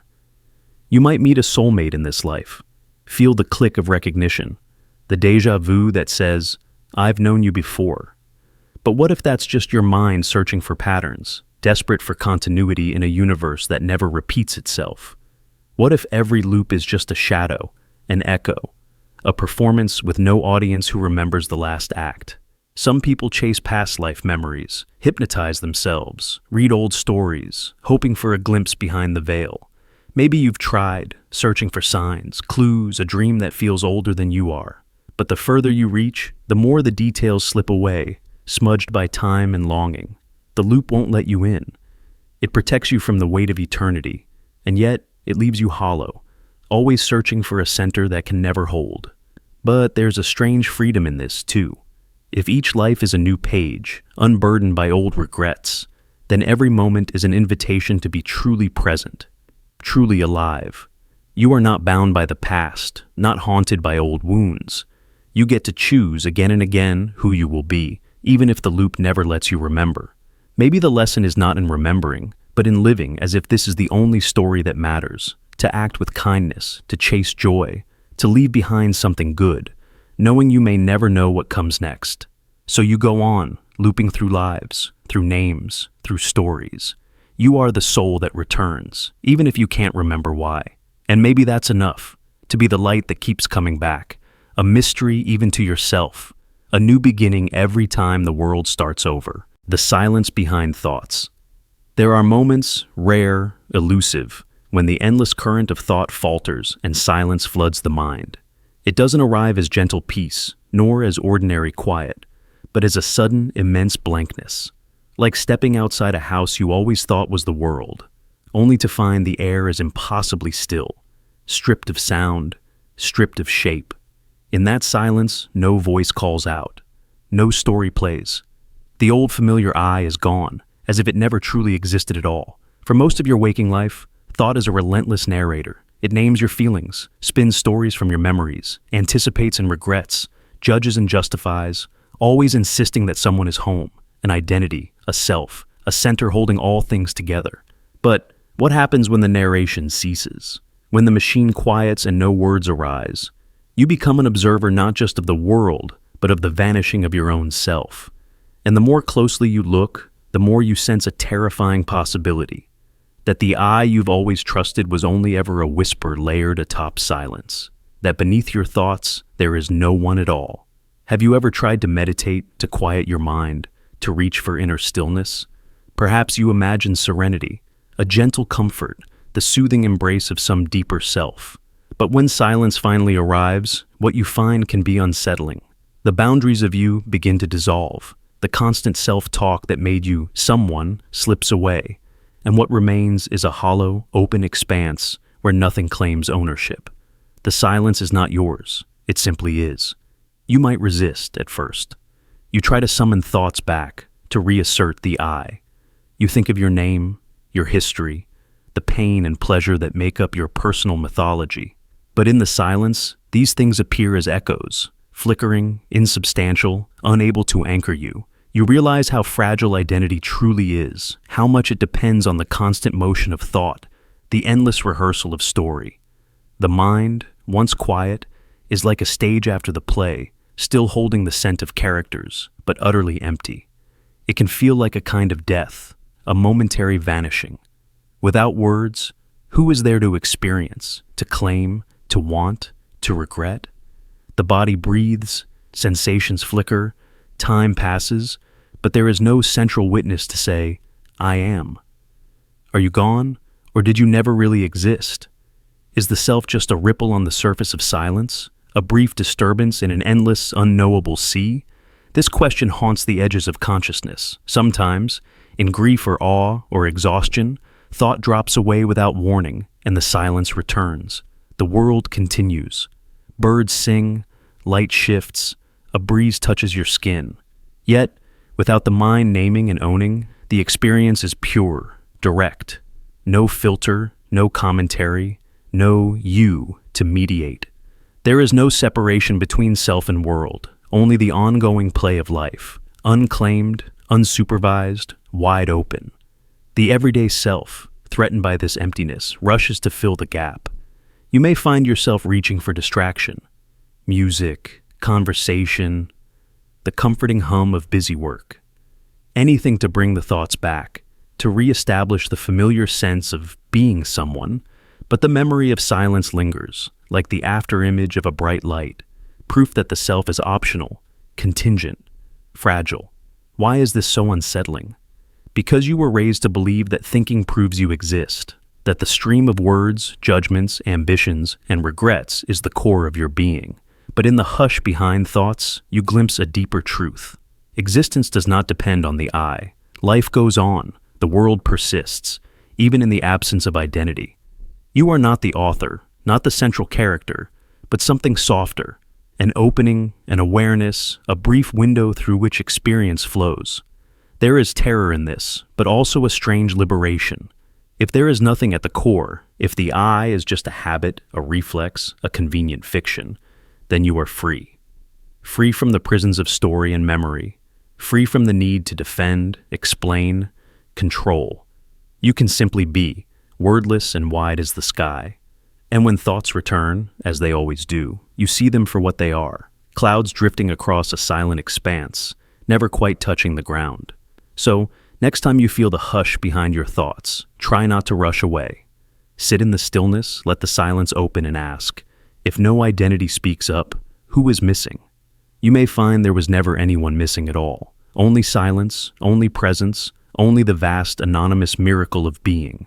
And perhaps, in that unclaimed quiet, you are more real than you have ever been. The story that owns you. You spend your days weaving the story of who you are. You tell it to strangers, to friends, to yourself, spinning a narrative out of moments, accidents, victories, wounds. Every action, every decision, every hesitation is threaded back into this tapestry of meaning, proof that you are the protagonist in your own myth. It's comforting, even necessary, this sense of coherence. You are the product of your story, the hero who overcame, the survivor who learned, the lover who lost, the dreamer who tried. Whenever you feel uncertain or alone, you return to this tale and remind yourself how each chapter led to the next. But there is a secret, one you rarely acknowledge even to yourself. The story doesn't just explain you, it owns you. The script runs deeper than memory. When you tell your life story, whether aloud or in the quiet voice inside your mind, it isn't just a passive recollection. It's an active force, shaping your future actions, bending your choices to fit what you expect of yourself. The details of your days become clay in the hands of this myth. You exaggerate some scenes, minimize others, skip or reframe what doesn't fit. At first, it feels like simple meaning-making, the harmless bias of nostalgia. But then you notice the deeper pattern. You're living as much for the sake of the story as for the sake of the present. This is why you sometimes sabotage your own happiness or turn away from new opportunities. If the story you tell is one of suffering, of being the misunderstood outsider or the tragic survivor, then joy becomes an interruption, an error to be edited out or rationalized away. If your myth is about resilience, you might unconsciously create new hardships to overcome, simply to keep the narrative alive. You repeat patterns, attract familiar pain, because the story demands it. You are not simply explaining your life. You are obeying the script, and the script is sticky, insidious. Even when you try to change, the story fights back. You rewrite the past to justify present feelings. You cherry-pick memories, invent motives, suppress doubts. The story becomes a cage, beautiful, comforting, but unyielding. You find yourself doing things not because they are right in the moment, but because they feel in character. You betray desires, dismiss possibilities, deny emotions, all to remain loyal to the arc you have assigned yourself. In the worst moments, you realize you are less a living, breathing person and more an actor afraid to improvise. The world colludes in this illusion. People reinforce your story, remembering only what fits, repeating the version of you that makes sense to them. Society itself is a web of stories about success, failure, love, destiny. You compare your myth to those around you, shaping your identity to fit or to rebel against the collective script. The pressure is relentless. Identity obeys the myth, not the moment. Sometimes, cracks appear. You do something completely out of character, spontaneous, reckless, or kind, and it feels like freedom, but also terror. The story resists. You rush to explain it away, or forget it, or twist it into a subplot that doesn't threaten the main arc. But in those rare moments, you glimpse the truth. You are not the story. You are the author, the actor, the improviser. The story is just a tool, useful, powerful, but not you. If you are brave enough to stay in those moments, you discover that the present is raw, uncharted, infinitely malleable. It resists being tied to the past. You can act, not to fit the script, but to create a new chapter. But this is difficult. The story is persistent, seductive. You want to believe you know who you are, even if it means sacrificing who you could be. The struggle is ancient and universal. Every myth begins as a way to understand, but ends as a rule to obey. Every story that explains also constrains. You see this everywhere, in people who never leave their hometowns, in families repeating generational trauma, in lovers who return to the same heartbreak again and again. They are loyal to a story they didn't choose, trapped by a narrative older than themselves. So ask yourself, whose story are you living? What patterns do you serve? What myths do you maintain? Can you risk stepping off the script, even for a moment, to act outside of what is expected? The present is always new, always larger than the past. But the story will try to reclaim you, to pull you back into its orbit. It will promise safety, belonging, identity, but it will cost you the possibility of becoming something unimagined. In the end, the only way to own your story is to stop letting it own you, to see the script as just one version, one possibility, and to remember that the story was meant to serve the life, not the other way around. You are not the myth. You are the one who can choose right now to rewrite the ending, or to write something that has never been told before. The collapse upon question. There comes a moment, maybe in the middle of the night, maybe at the end of an ordinary day, when you pause and ask the question you've been avoiding. Who am I? It seems so simple, almost innocent. But the moment the words echo in your mind, you feel a subtle tremor, as if you've pressed a hidden switch in the architecture of your being. The room doesn't change, the air doesn't shift, but inside, something starts to loosen. The question unthreads the fabric you always assumed was seamless. Inquiry becomes demolition.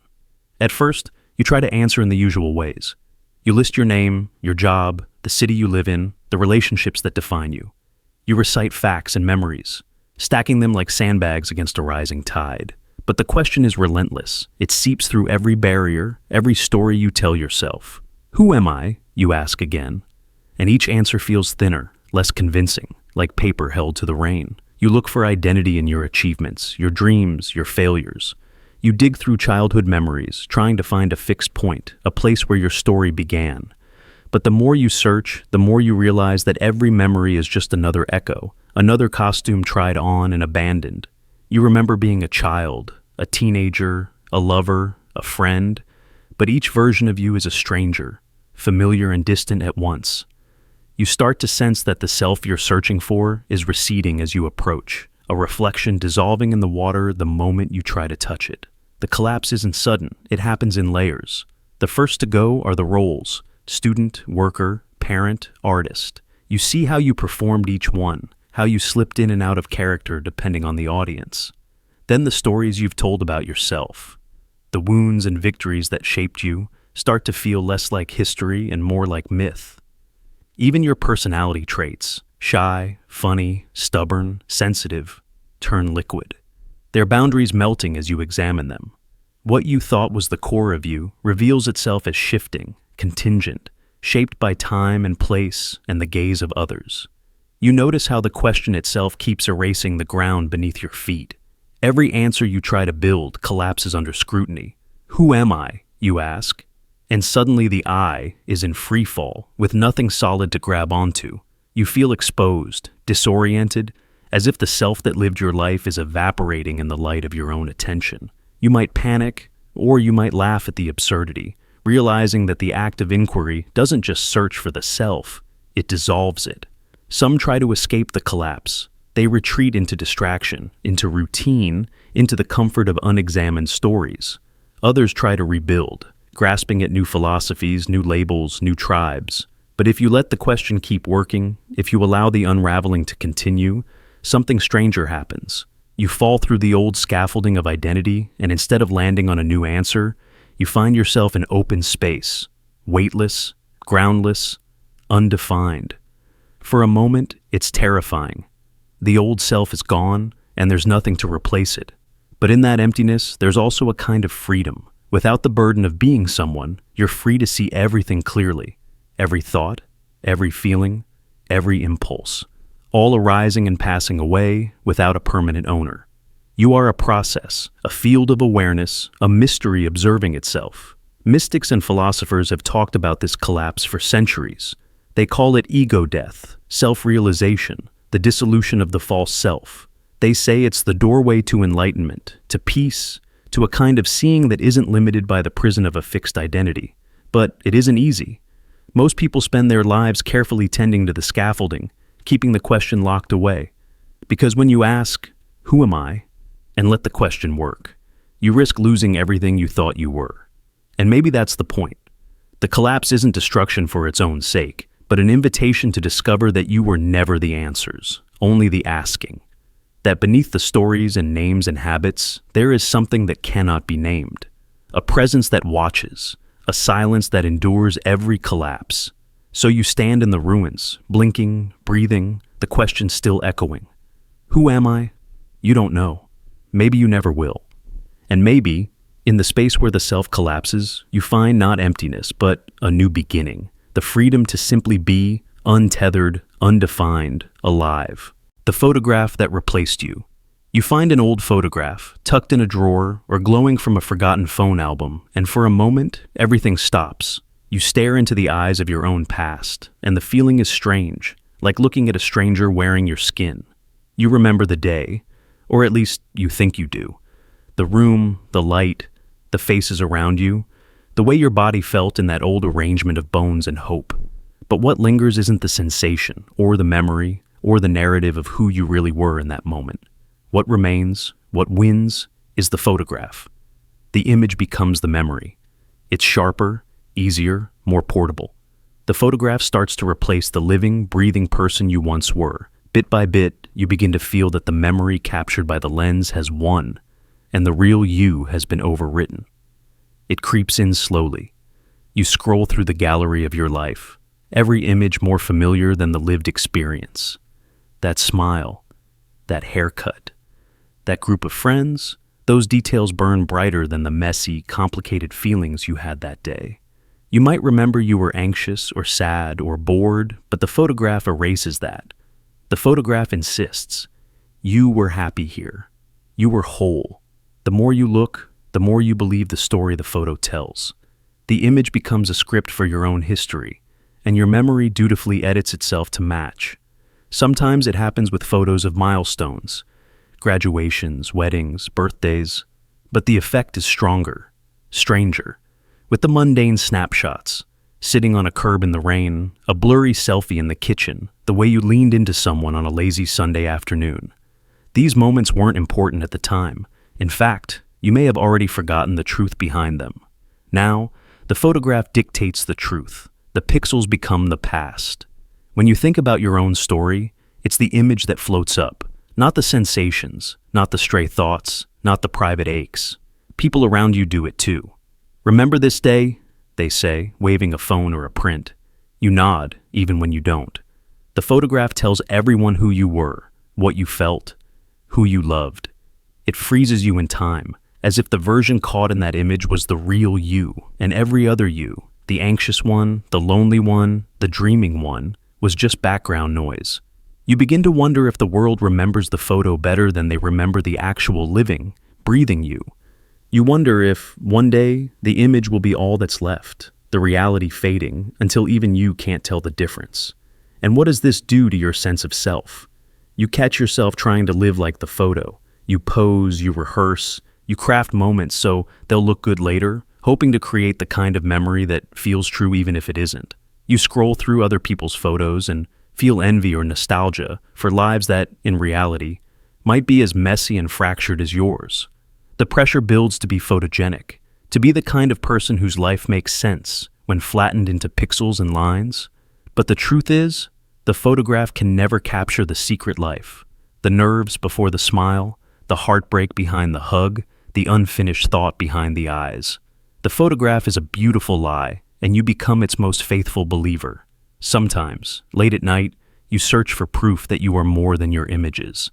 You dig through boxes for old diaries, letters, scraps of handwriting, anything that resists the clarity of the camera.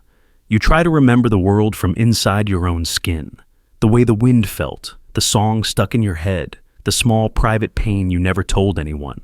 But even then, the photographs crowd in, louder, easier, demanding to be the final word. You realize that when you're gone, it's the images that will survive. The real you, the one who changed, who felt, who doubted, will dissolve, and only the photograph will remain. It doesn't have to be a tragedy, but it is a kind of haunting. You are both the ghost and the ghosted. The photograph tells a story, and the memory conforms. You are remembered as the image, not the experience. The memory wins. The real you, slippery and changing, is lost in the shuffle. You try to push back, to reclaim your own narrative, but you are up against the tyranny of the image, a face that never changes, a moment that never ends. You see it everywhere. People curate their pasts, shaping their own mythology through photographs, discarding what doesn't fit, polishing what does. Social media is a museum of these chosen memories, whole lives rewritten by carefully selected images. We gather likes, approval, recognition not for who we are, but for who we appear to have been. We become, over time, the sum of our own photographs, our identities smoothed and edited by the relentless logic of the lens. And yet, there are ways to resist. You can learn to notice the gaps, the places where memory refuses to cooperate. You can hold on to the ambiguity, the feelings that don't match the smile in the photo, the private history that exists only inside you. You can write, draw, sing, dream, any act that leaves a trace the camera can't flatten. You can forgive yourself for not living up to the story the images demand. You can accept that the real you will always be messier, sadder, stranger, and more alive than any photograph could capture. But you will always feel the pull.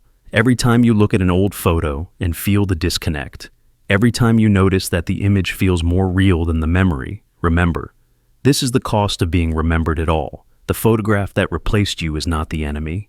It is the evidence that you were here, once, alive and visible.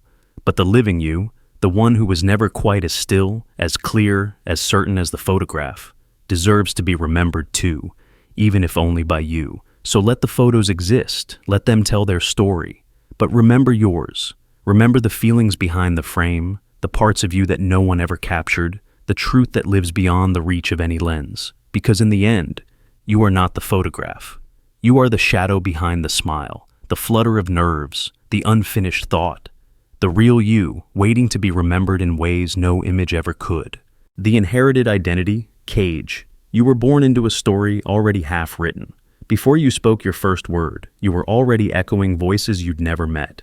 Your parents, maybe gentle, maybe harsh, maybe haunted by shadows of their own, handed you a script. Not just a name or a house or a language, but a way of thinking, a way of fearing, a way of reacting to the world that slipped into you without permission. Maybe you've always sensed it, a thread pulling at your thoughts, guiding your choices, sometimes tightening when you try to pull away. You inherit your parents' eyes, their hands, the lines in their faces, but deeper than genetics is the hidden code, the habits and anxieties, the dreams and disappointments passed down like secret instructions. You catch yourself mid-sentence, using a phrase you swore you'd never repeat. You react to stress the way your father did, voice rising, fists clenching, or maybe just a silent retreat behind closed doors. You look in the mirror and see your mother's worry, her sadness flickering beneath your own skin.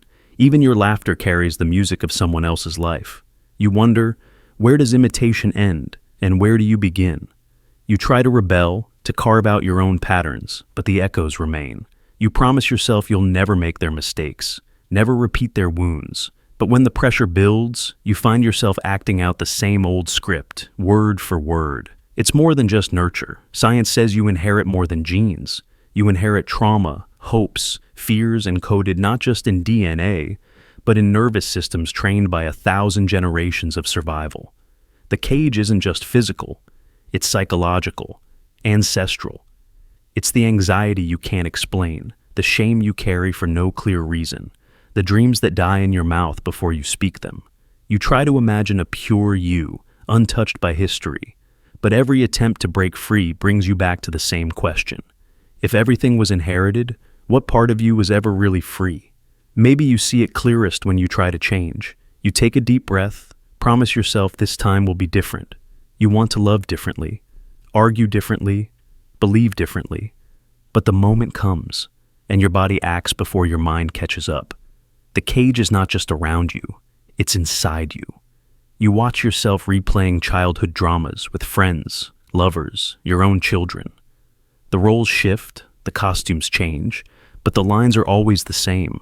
You wonder if you are anything more than an actor, reciting the same story passed down through blood and bone. You search for evidence of your freedom.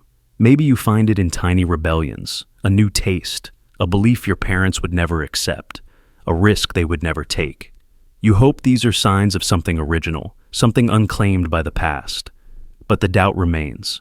Is your rebellion just a reaction, another form of the script? If your anger is your father's, your tenderness your mother's, if your ambitions and fears are nothing but inherited code, what is left when you strip all that away? Is there a you beneath the mask, or are you just the mask itself, worn by generations in a pageant with no director? You are not alone in this.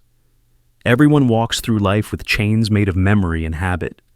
Some drag the cage behind them, heavy and loud. Others decorate it, turn it into a home, never noticing the bars. Some pretend the cage is freedom itself, convincing themselves they have chosen every part of their inheritance. But in the quiet moments, the questions rise. Who would you be if you could choose your fears, your dreams, your very thoughts? What would it feel like to act without echo, to love without inheritance, to think a thought that belonged only to you? And yet, there is a strange hope buried inside this cage. Maybe freedom isn't the absence of inheritance, but the awareness of it. To see the bars is the first step toward bending them. Every time you notice a pattern, question a reaction, challenge a fear, you make space for something new. Maybe the you that is free is not the one without influence, but the one who chooses which parts to keep, which to transform, which to finally let go. Your parents were trapped too, their parents before them. The cage shrinks with every act of awareness, every tiny rebellion, every refusal to pass on what was never truly yours. So when you feel the pull of inheritance, the weight of old patterns, remember, you are the first in your line to notice, to question, to dream of a freedom that was never offered before. The cage is real, but it's not forever. With each act of courage, each honest look inward, you bend the bars, you open the door, you leave a new kind of inheritance for those who come after. You are the echo and the origin, the product and the possibility. And that small, stubborn spark of freedom, that is what was always truly yours. The self that delays. You tell yourself you'll be real, soon, just not yet. I'll be myself once I get that job, once I lose the weight, once I find love, once I finally move away, once they understand me, once things are calm. You cling to these promises as life rafts, repeating them like a mantra to keep the waves of uncertainty at bay. But the finish line never arrives. There is always another obstacle, another delay, another reason why your true self must wait its turn. And so, year after year, you live in the gap, a ghost in your own life, haunted by the self you're always about to become, but never quite are. At first, the delay feels strategic. It gives you hope, a sense of purpose, the feeling that your present struggles are just preparation for the real thing. You tell yourself you're not hiding. You're just waiting for the perfect moment, the right stage, the missing confidence. You imagine a future where all the obstacles fall away, and you finally step into the light, whole and unapologetic. This fantasy keeps you moving. It makes the pain of today bearable. Not yet, you whisper to your reflection, but soon. But soon never comes. Instead, you become a master of postponement. You curate your identity for every occasion, adjusting your voice and face to match the room, the job, the partner, the friend. You get so good at blending in that even you forget what your unguarded self looks like. The real you becomes an ideal stored just out of reach, like a cherished heirloom you're afraid to touch. Every day you put it off, tomorrow, next week, when things get better. But the delay keeps stretching, subtle and elastic, until it becomes the shape of your whole life. You might notice this in the little rituals of avoidance. The book you never write, the dream you never chase, the truth you never speak. You defer honesty in your relationships, swallow your needs in meetings, postpone your passions until some undefined later. You perform, you pretend, you promise, always planning to stop pretending once it's safe. But Safety is a mirage. Each time you move toward it, it slips further away. Meanwhile, the self you're saving starts to fade. What began as a living possibility, wild, rough-edged, and full of potential, turns spectral. Memory distorts it. Hope polishes it into something impossible to reach. You look back at old photos, journals, childhood dreams, searching for evidence of who you might have been. But the more you search, the less you find. The self that waits is shrinking, dissolving in the acid of endless delay. The world around you rewards this postponement. It praises patience, strategy, sacrifice, and self-improvement. You learn to smile through the waiting, to congratulate yourself for not being impulsive, to see every sacrifice as a step closer to your debut. But inside, the hunger grows. You feel restless, hollow, tired from carrying a self that never arrives. There are flashes, moments when a song, a memory, a sudden crisis strips away the mask, and your real voice cracks through. But just as quickly, the machinery of postponement reasserts itself, and the moment passes. Have you ever wondered why you sabotage your own breakthroughs? Why, just as you get close to revealing your true self, you find a reason to wait a little longer. Maybe the fear of being seen and being rejected is too much. Maybe the possibility of failing as your real self is more terrifying than succeeding as your mask. Or maybe over time you have become so practiced at delay that you no longer know how to stop. The self that delays eventually becomes the only self you know. As the years pass, you notice the consequences. Relationships grow shallow. Ambitions fade. Regrets multiply. You wonder if you're missing out on the one life you were given, but the habit is too strong. I'll be myself once I'm ready, you tell yourself, even as the window narrows. The tragedy is that there is no dramatic moment, no last-minute reveal. Instead, identity is postponed and postponed until it evaporates. The self that delays becomes the self that disappears. But there is a truth hidden in the silence left behind. You see that the perfect moment never comes, that the real self isn't waiting at the end of a long chain of achievements, but flickering in the messy, unfinished now. To be yourself is not a reward for finally fixing everything. It is an act of courage, a leap taken before the world is ready. It is a kind of rebellion, a refusal to let delay become destiny. So, if you find yourself caught in the endless promise of soon, if you feel your real self slipping further away each day, remember, the only moment you can ever step into is now. You will never be fully prepared. The world will never be safe enough. The self that delays risks never existing at all, but the self that dares to arrive, messy, scared, unfinished, alive, becomes real in the only place that matters, this moment. The reflection identity loop. You start with an impulse. Maybe it's guilt, maybe insecurity, maybe pure calculation. You act kind because you want to be seen as kind. You say the right words, offer help, smile when you're supposed to. Maybe deep down, it feels fake, a performance, a mask worn for approval, a shield against rejection. Each gesture is measured, rehearsed, observed in the mirror of other people's eyes. You wonder if anyone can see through it, if your kindness is just a pose, a script you recite to win affection or avoid judgment. At first, you keep your real feelings hidden. When you're angry, you hide it behind patience. When you're tired, you force a smile. Every moment is a little test. Did they believe it? Did you pass as a good person? You notice how people respond. Praise trickles in. Gratitude, smiles, invitations, trust. The world begins to reflect your performance back to you. Each time someone says, "You're so kind," you feel a weird echo, a mix of pride and guilt, warmth and emptiness. Are they thanking you or the mask? If you stop performing, would the kindness disappear? But as days pass, something shifts. The performance becomes routine. The gestures come more easily. You offer help before thinking. Your tone softens. Your patience grows. Sometimes, the urge to snap or retreat flashes in your mind, but you override it out of habit. The kindness you practiced starts to feel less like a lie and more like muscle memory. The boundaries between acting and being begin to blur. And then quietly, reality catches up. You comfort someone, not for praise, but because it feels natural. You forgive a small mistake or offer help, even when no one is watching. The echo of performance fades, The kindness feels real, like a reflex that no longer requires effort. You wonder, did you finally learn kindness, or did you just become what you pretended to be? This is the reflection identity loop. You act to create an image. The image is reflected back by the world, and you begin to inhabit the reflection. The fake smile teaches your face to smile. The practiced patience turns into real calm. The mask, worn long enough, fuses to the skin.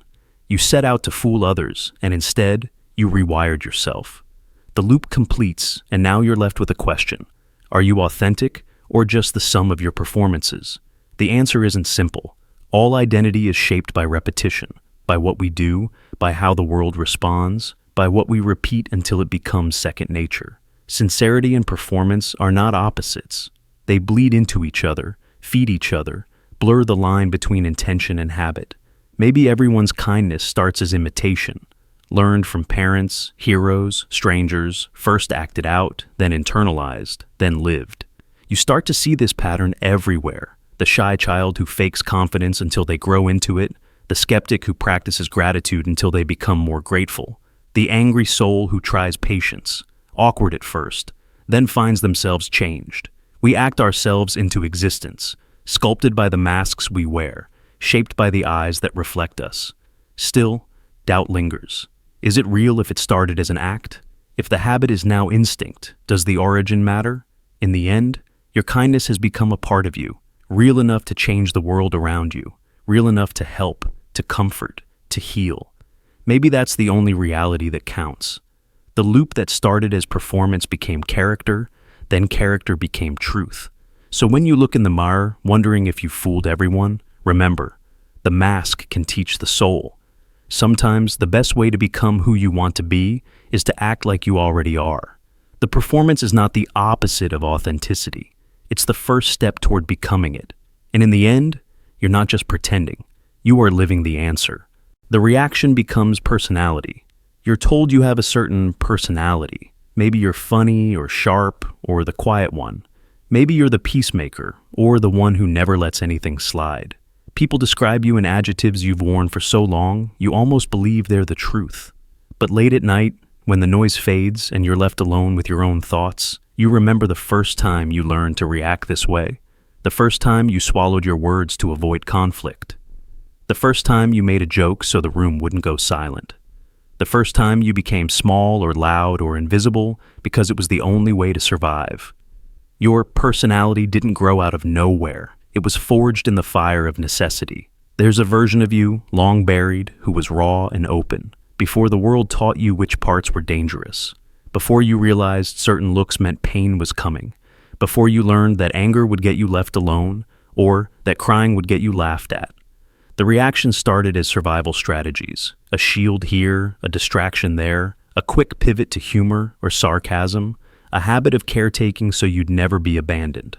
Every trait you're praised or blamed for now was once just a desperate adaptation. You shaped yourself around your wounds, smoothing the sharp edges, building up walls, learning which mask kept you safest.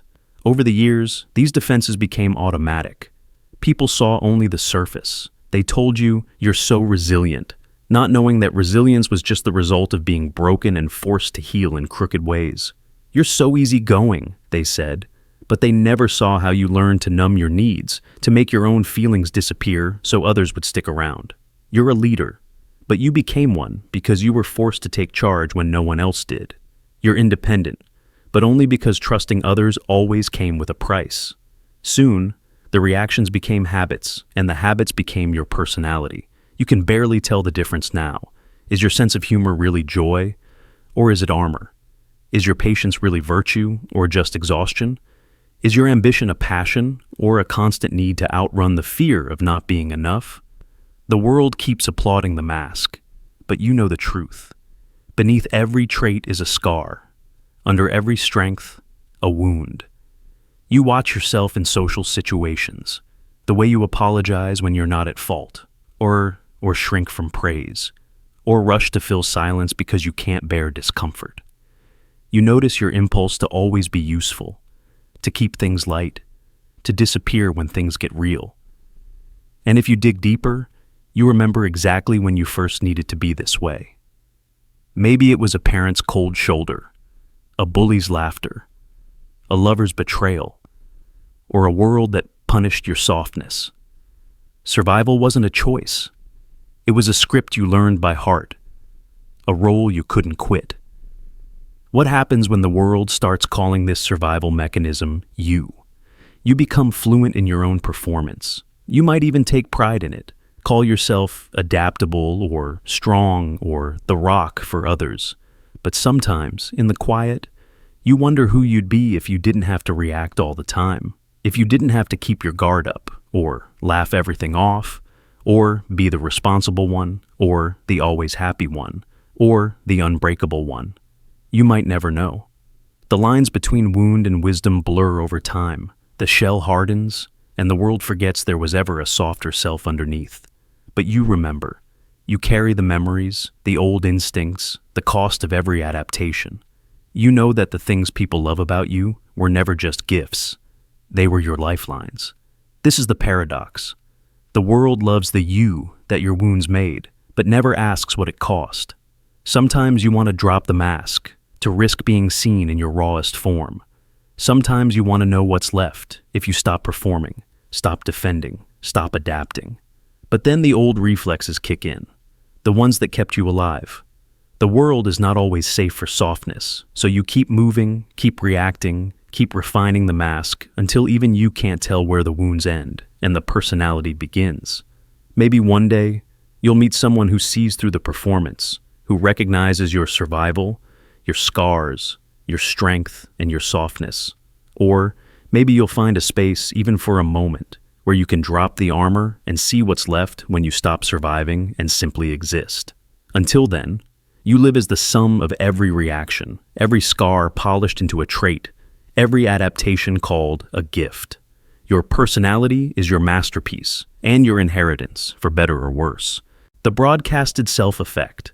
You wake up and reach for your phone before you even remember your own name. The world is waiting. Notifications flicker, timelines scroll, the glow of digital attention wraps around you like a second skin. You snap a photo, share a thought, reply to a dozen faces you've never touched in real life.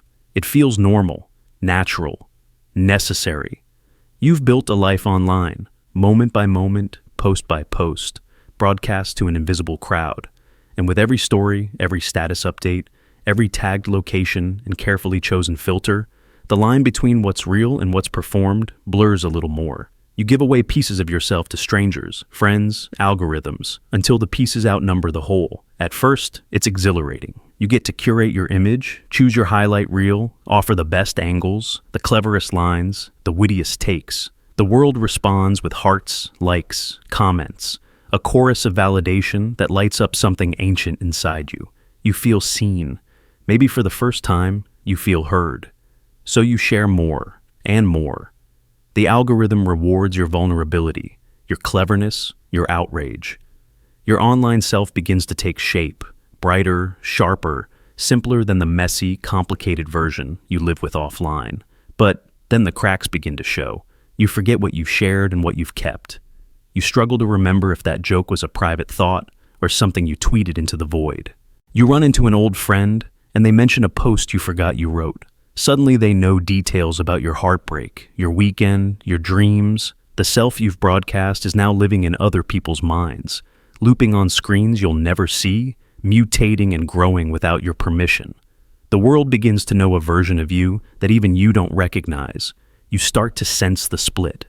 The digital you lives a parallel life, one that's always on, always updating, always being interpreted and reinterpreted by strangers.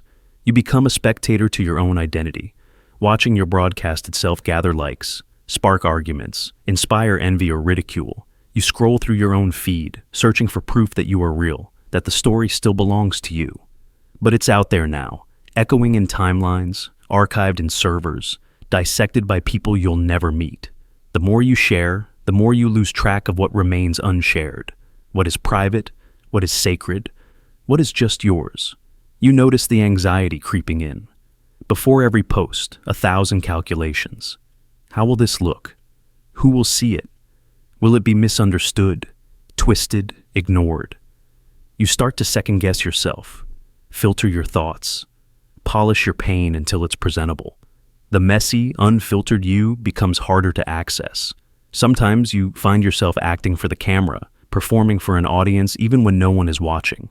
You worry about being on brand, about staying relevant, about maintaining the character you've constructed out of hashtags and highlights. You feel trapped, prisoner of a self that was supposed to set you free. There are moments of dissonance. You meet someone new, and they know your favorite song, your worst habit, your political leanings. They talk to the you they saw online, not the one sitting across from them. You want to explain, to show them the unfiltered you, the one who stumbles, who forgets, who doubts. But you can't compete with your broadcasted self. It's brighter, safer, easier to love or hate from a distance. You wonder if anyone will ever know the real you again, or if you will. Even in solitude, you feel observed. The urge to share never sleeps. You take photos of sunsets you don't really see, record your laughter to prove it happened, document your pain for sympathy or solidarity. The world rewards exposure, so you give more, until your inner life is a series of captions, your memories curated for public display. Privacy feels obsolete, intimacy a relic. The boundaries of self become porous, your heartbreak trending, your triumphs retweeted, your identity flickering across feeds like a commercial you can't turn off. But deep down, something aches. You crave mystery, secrecy, the thrill of having a thought no one else knows. You miss the days when your life was lived, not performed. You wonder if you can ever reclaim what you gave away, or if you're destined to live forever split, half online and half forgotten, watched by eyes that know only your highlights. You try to resist, to keep something hidden, to draw a line between your story and your broadcast. But the broadcast itself has a life of its own now. It keeps speaking, keeps sharing, keeps living out there, untethered from the person you feel yourself to be. And yet, all is not lost. The world may know a version of you that you've never met, but the truest self is always the one who chooses what to share and what to keep. You are not your feed, not your likes, not your most viral moment. You are the silence beneath the broadcast, the memory that needs no audience, the self that endures when the screens go dark. So let the broadcast itself perform. Let the world watch, judge, misunderstand. You can always come home to the quiet, to the version of you that needs no witness. You are more than what you share, and the story is still yours to keep. The temporal identity drift. There are days you wake up and feel like an intruder in your own life. You move through the rooms you once decorated, wear the clothes you once chose, scroll through conversations that bear your name, but all of it feels borrowed, slightly out of phase, as if a ghost built this world and left you behind as its accidental heir. This is the quiet phenomenon of temporal identity drift, the creeping, almost imperceptible separation between the person you are now and the one who once made all your choices. The past you constructed this reality, but the architect is gone, and you are left navigating a map drawn by someone you no longer recognize. It doesn't happen all at once. Sometimes the drift is subtle. A favorite song loses its magic. A treasured book feels foreign. Friendships begin to fray at the edges. You catch yourself hesitating before signing your name, uncertain if it still fits. You listen to your old laugh on a recording and wonder when it became so unfamiliar. You remember wanting things, jobs, places, people, with the certainty of youth. But now, those hungers feel abstract, inherited, like ambitions bequeathed by a stranger. You try to retrace your steps, to justify the path. Why did I choose this city? Why did I work so hard for this career, this relationship, this version of success? The answers feel both obvious and unreachable, echoes from a former life, notes left in a language you barely speak. You inhabit the choices, but you don't inhabit the self who made them. It's as if your entire life is a house whose blueprint was revised in the night, and now every room contains furniture you wouldn't have picked, windows facing views you wouldn't have chosen. The drift is subtle, but relentless. Sometimes you blame it on the passage of time or the normal growing pains of adulthood, but it's more profound than that. It's not just change, it's discontinuity. A sense that the river of your life split somewhere and you are floating down a branch cut off from its source. You are not the you who fell in love, who made that promise, who chased that dream. You are the inheritor, tasked with living out the consequences, carrying the memories, paying the debts. You see this in your habits. You keep eating the food you once loved, even though it no longer brings comfort. You perform rituals, birthdays, holidays, routines, because you remember that they mattered, but the spark is missing. Sometimes you look at your hands and wonder what choices they've made while you were away. You keep old texts, old photos, reminders of passions and people you can no longer summon. The archive grows, but it does not anchor you. Instead, it highlights the distance, the gap between then and now. There is a loneliness in this drift. You try to explain it to others, but the language feels inadequate. Friends say, "You've changed," as if it's an accusation. Family members remind you of who you used to be, their voices laced with nostalgia or disappointment. But no one else can feel the true dislocation, the ache of living as a sequel to a life you didn't write, the burden of maintaining a narrative that no longer fits. Sometimes you envy those who seem unchanged, who walk with the surety of continuity. But you also sense the fragility of that confidence. After all, the self is a moving target, a sum of unfinished experiments, a collection of passing moods and borrowed convictions. Identity is never fixed. It drifts, recedes, reinvents. The tragedy is not in the changing.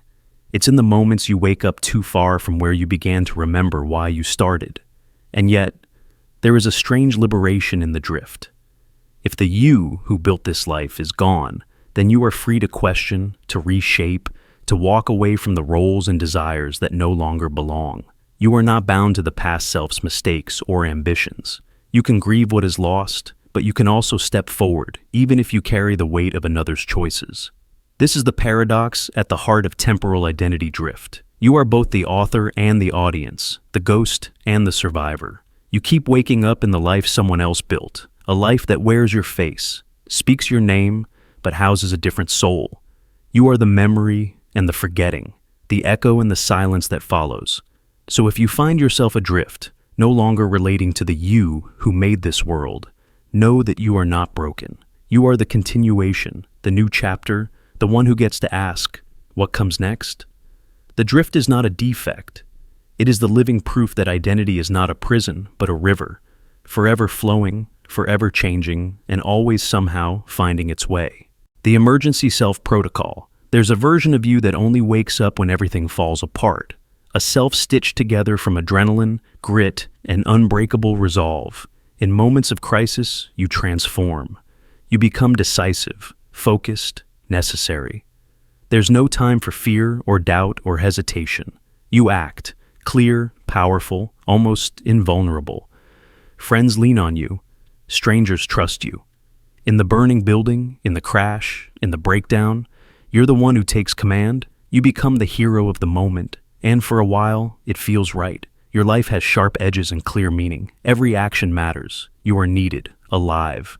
But then the storm passes. The world stitches itself back together. The noise fades, and ordinary life resumes. Suddenly, that strength dissolves into hollowness. There's no battle to fight, no disaster to avert, and you feel stranded in the silence.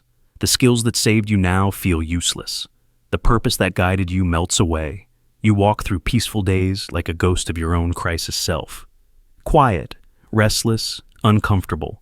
You find yourself hoping, guiltily, for another emergency. Some chaos to wake you up. Some danger to give you a reason to exist. You try to fit into normalcy, but peace feels alien. Small talk is exhausting. Routine feels meaningless. You wonder why others can relax, enjoy calm, celebrate the absence of danger. For you, calm is not comfort. It's a vacuum. You find yourself picking at old wounds, imagining worst-case scenarios, starting unnecessary fires just to have something to put out. Your identity was built in disaster. When the world is safe, you don't know who you are.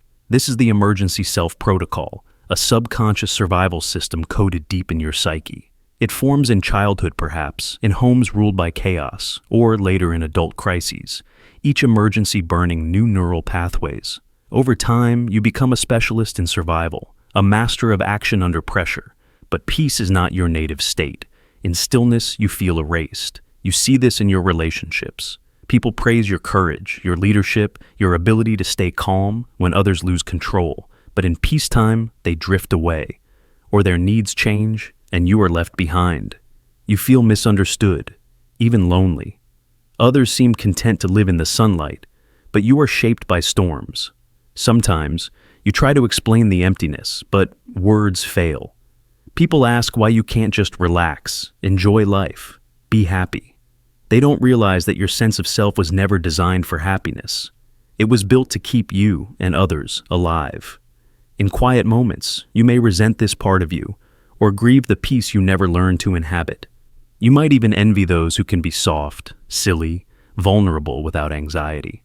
But then, when chaos returns, an accident, a crisis, a heartbreak, you snap back to life. The emergency self takes over, and for a moment, everything makes sense again. You belong to the battle, but you can't live in crisis forever. If you do, you risk burning out, becoming brittle, stuck in a loop of self-created emergencies.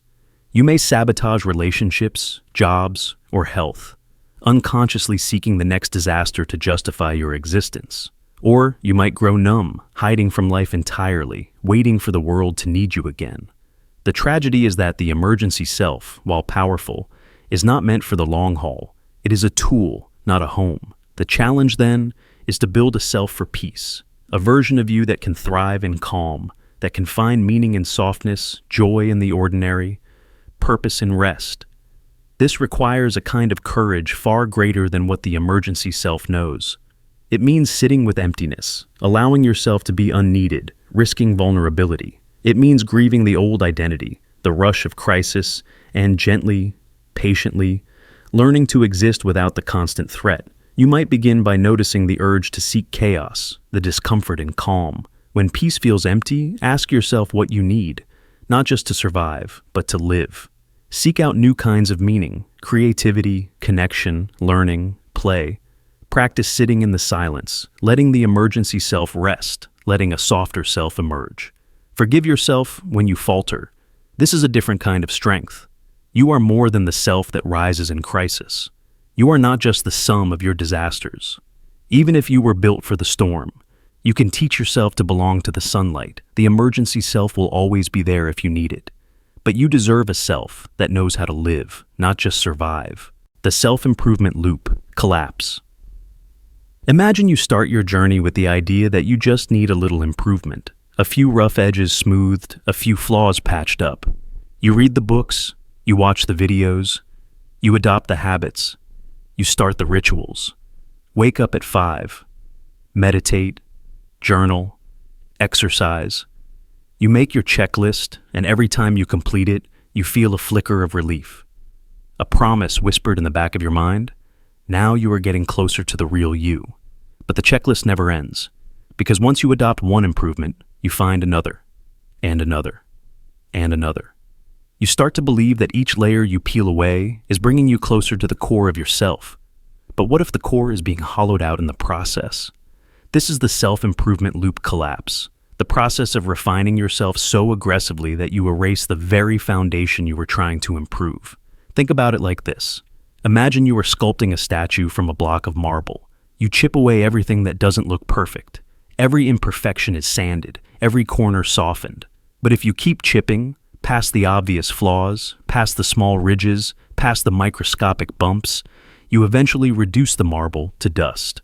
The statue never emerges because you can't stop seeing what needs to be removed. Self-improvement works the same way. You start by fixing real problems, unhealthy habits, destructive thinking, outdated beliefs. But somewhere along the way, the criteria for what counts as a problem begins to expand. The line between healthy aspiration and chronic dissatisfaction dissolves. Consider the example of someone who is always reinventing their career. They train for one role, master it, then convince themselves they are not yet fulfilled. They pivot. They retrain. They pivot again. Each iteration is justified as progress, but underneath it is a fear of stillness. The fear that if they pause long enough to reflect, they will realize they don't even know what they want. Or imagine the person obsessed with their body. At first, they work out to be healthy, then to be toned, then to be ripped, then to be absolutely flawless. Each time they reach a goal, they raise the bar. The horizon of good enough always recedes. They can never arrive, because arriving would mean admitting the chase was never about health or beauty. It was about not feeling worthy in the first place. This loop thrives on a single dangerous belief, that you are not enough as you are. Improvement becomes a smokescreen to hide the shame.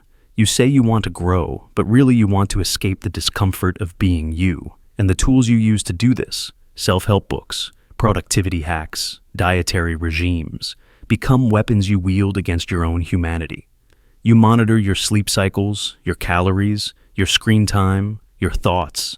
You dissect your personality, label every trait, optimize every reaction. But when do you stop? When do you trust that you are finally whole? Some people realize, too late, that they've deleted all the messy parts that made them unique. They become a collection of borrowed habits and synthetic identities.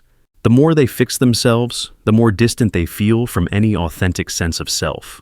This is why people sometimes burn out in personal development communities. They keep layering techniques and strategies onto a collapsing sense of identity until they can't remember who started the journey in the first place. Imagine a musician who becomes obsessed with perfecting their performance. They analyze every note, every breath, every movement. Eventually, the music dies. What remains is technical perfection, but no soul. The same happens to your life when you over-optimize it. You remove the spontaneity, the accidents, the contradictions that make you real. You replace it with a sterile script of best practices. The tragedy is that you may not notice this happening, because the loop congratulates you for your diligence. It rewards you with tiny dopamine hits for every improvement. It assures you that the next fix will finally bring peace. But peace never comes, because the loop's survival depends on your perpetual dissatisfaction. This is not to say that growth is inherently harmful. Change can be beautiful. Learning can be transformative. But when you approach improvement as a means to eliminate your own humanity, you build a prison from self-help slogans. You become a project instead of a person. You begin to think in checklists instead of feelings. You start to measure your worth by metrics. Steps walked, words written, pounds lifted, hours meditated. And while all these metrics can be useful, they are not the point of being alive. Ask yourself, who would you be if you stopped trying to fix everything? What part of you is still here when you set down the tools and let yourself exist without justification? Many people are terrified to answer that question because they suspect there is no self waiting under the improvements, just emptiness. Just the fear that without the hustle and the upgrades, they have nothing to offer. But the truth is that emptiness is an illusion. It is a temporary silence that comes when you stop the noise of constant fixing. If you can sit with it, if you can resist the urge to immediately fill it with a new goal, it can become something softer. A space where you start to remember what you care about beyond improvement. Sometimes, real growth looks like doing less, like letting yourself be unfinished, like allowing contradictions to coexist. You can be a work in progress without being a problem that needs solving. You can be someone who aspires to be better without despising who you are now. You can choose to grow from a place of compassion rather than deficiency. In the end, the self-improvement loop collapse is not about whether you set goals or try to change. It's about why you do it and what you believe about yourself when you start. If you begin from the premise that you are fundamentally broken, you will never find an endpoint. You will only find more evidence of your flaws. You will become a sculptor who can't stop carving, even as the statue crumbles. But if you begin with the belief that you are worthy, even in your imperfection, you can choose to improve without erasing yourself. So ask yourself, right now, what are you trying to fix? Who are you trying to become? And what if nothing is wrong with you to begin with? Because sometimes the most radical act is to declare that you are already enough, and to let that be the foundation for any future you build. The Biography Paradox. You try to summarize yourself, and something fragile dissolves. You sit there, pen in hand, or fingers hovering over a keyboard, and you think, this should be simple. After all, you've lived your life every day. You remember so many moments, triumphs, disasters, routines, transformations, and yet, when you start to pin them down into words, something begins to die. It's as if language is a net too coarse to catch the details that make you, you. This is the Biography Paradox. The instant you try to define yourself, you flatten the depth, the contradictions, the living motion. You freeze something fluid, and in doing so, you distort it beyond recognition. Imagine this. You sit down to write your autobiography. You begin with the facts, your birthplace, your family, your childhood. But facts are never neutral.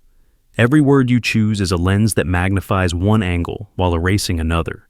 You say you were shy, but were you shy or just quiet because you were watching? You say you were ambitious, but did that ambition come from confidence or from a terror of being invisible? Each sentence you craft is an argument about who you were and who you are. And each time you edit it, you reinforce one version of yourself while discarding dozens of others. Think about when you meet someone new and they ask, "So, what's your story?" Most people have a tidy answer prepared, a few sentences about work, background, hobbies. But beneath that, there are hidden layers you never mention. Private battles, unresolved questions, moments of secret grace.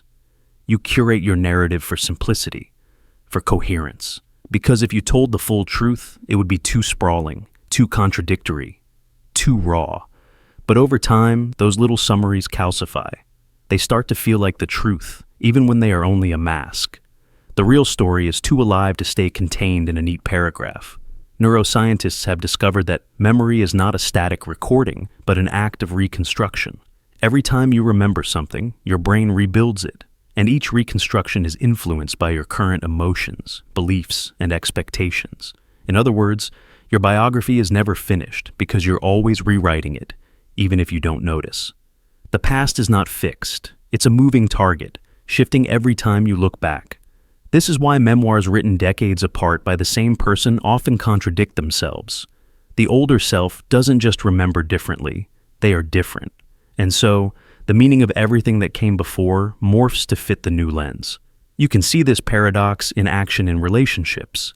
Think about how two people can share the same experience, but remember it in opposite ways. A breakup can be a story of betrayal for one person, and a story of liberation for another. Years later, even those memories can mutate.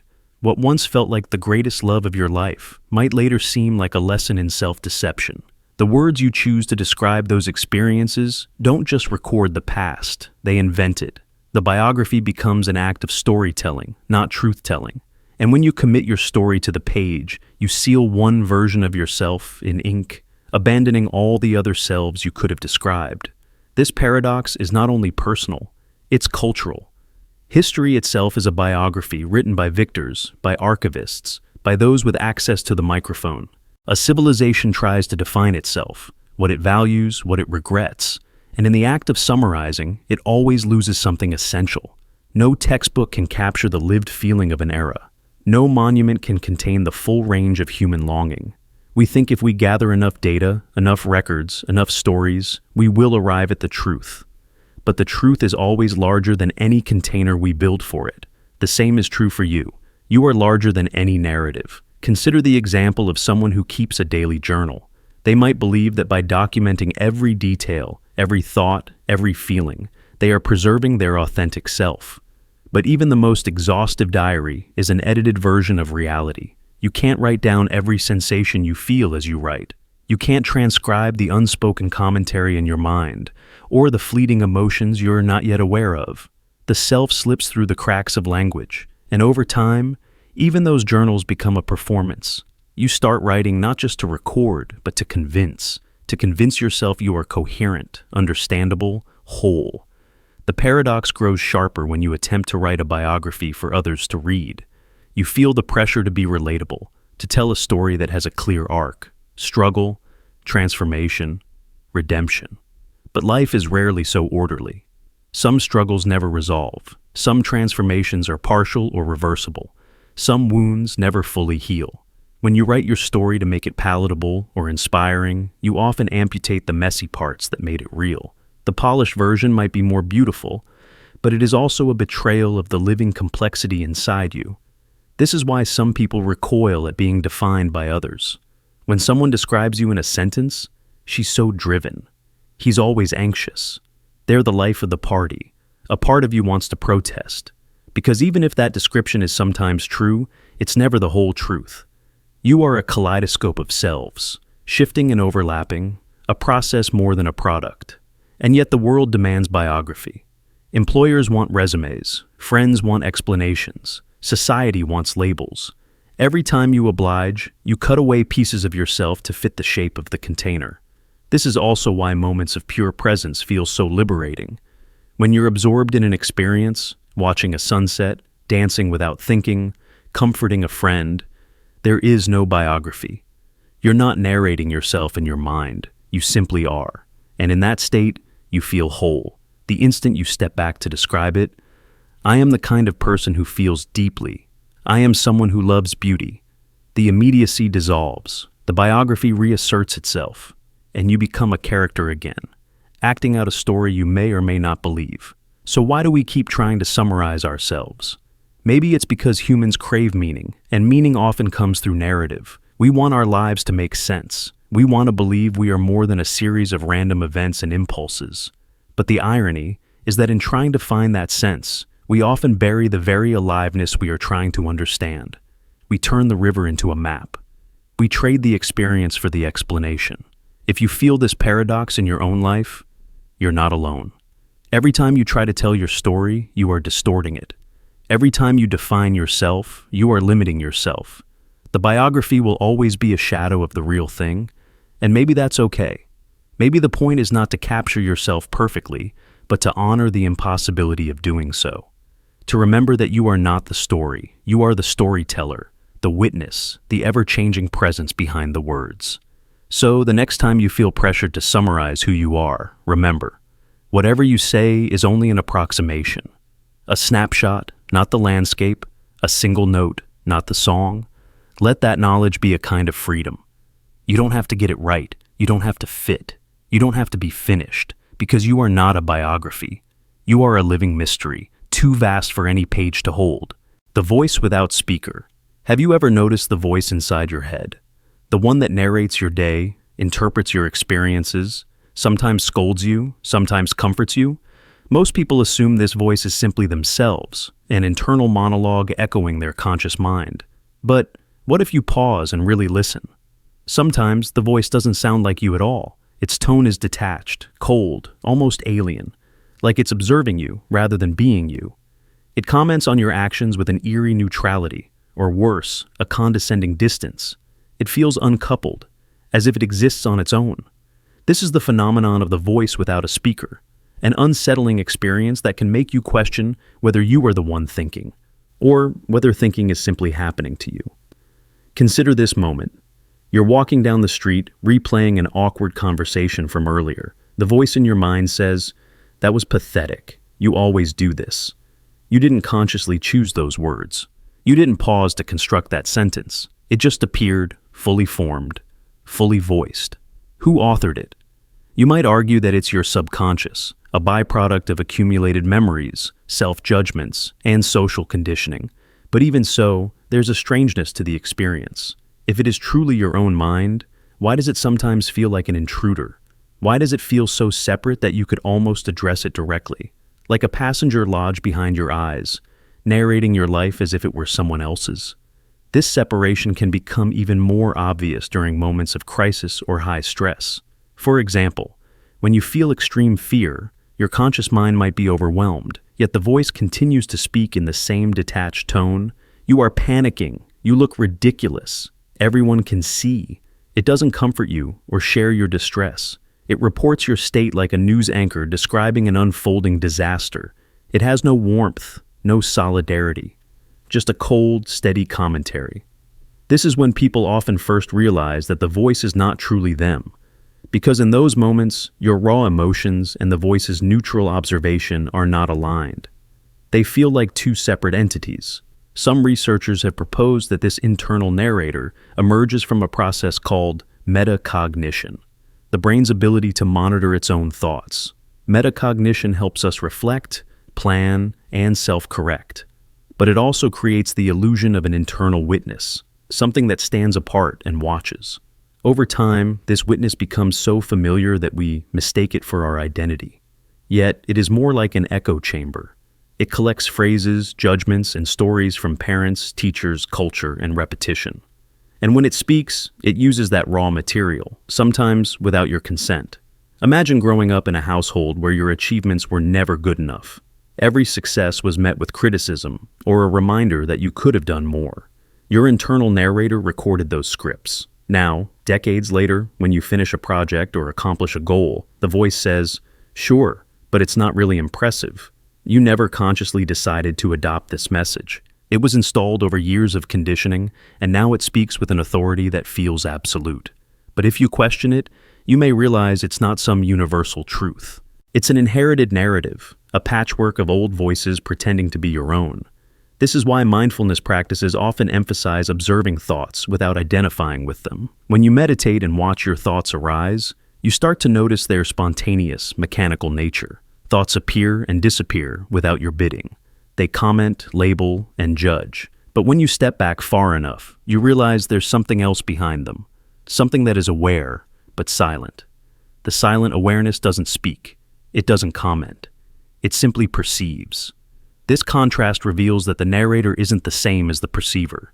The voice without a speaker is just a function of the mind, a cognitive process running on autopilot. But this realization can be unsettling, because if you are not the voice, then who are you? Are you the awareness watching it? Are you the body carrying it? Or are you something even less tangible, a presence without attributes? For some, this question becomes a spiritual inquiry. In certain Eastern philosophies, like Advaita Vedanta, the mind's narrator is seen as part of the ego, a construct that arises to create the illusion of a separate self. In this view, the voice without speaker is not evidence of your true nature, but evidence of your confusion about it. You are not the commentary. You are the field of consciousness within which the commentary arises. But let's bring this back to the everyday. Even without philosophy, it's worth noticing how much power this voice has over your life. When it criticizes you, you feel shame. When it catastrophizes, you feel fear. When it praises you, you feel relief. You dance to its tune, even though it operates beyond your direct control. This is why people often feel as if they are being lived by their thoughts, rather than living them. And the voice's tone, cold, detached, sometimes cruel, can shape your self-concept in profound ways. If you never question it, you might live your entire life believing its monologue is reality. So, the next time you catch yourself thinking, pause and ask, who is speaking? Who is listening? And is this voice telling the truth or simply repeating old programming? You might find that you can talk back to it. You can challenge its assumptions. You can even thank it for its input, and then ignore it. This is not about silencing your mind. It's about recognizing that the voice is just one part of you, not the totality. When you stop letting it dictate your worth, you create space for something more authentic. Your direct experience of the present moment, unfiltered by commentary. Some people worry that without the internal narrator, they would become directionless, that their thoughts and identity would dissolve into chaos. But in reality, there is a deeper intelligence beneath the chatter. The part of you that notices the voice is already whole. It doesn't need to narrate every moment to be aware. It simply is. And in that silent awareness, there is a freedom that the voice can never offer. A freedom from judgment, from constant analysis, from the compulsion to define yourself in words. You can start to experience this freedom by simply listening, without reacting. The next time the voice says, "You're failing," or "You're not enough," try acknowledging it like you would a passing car. There it goes, just another thought. You don't have to believe it. You don't have to fight it. You can let it pass.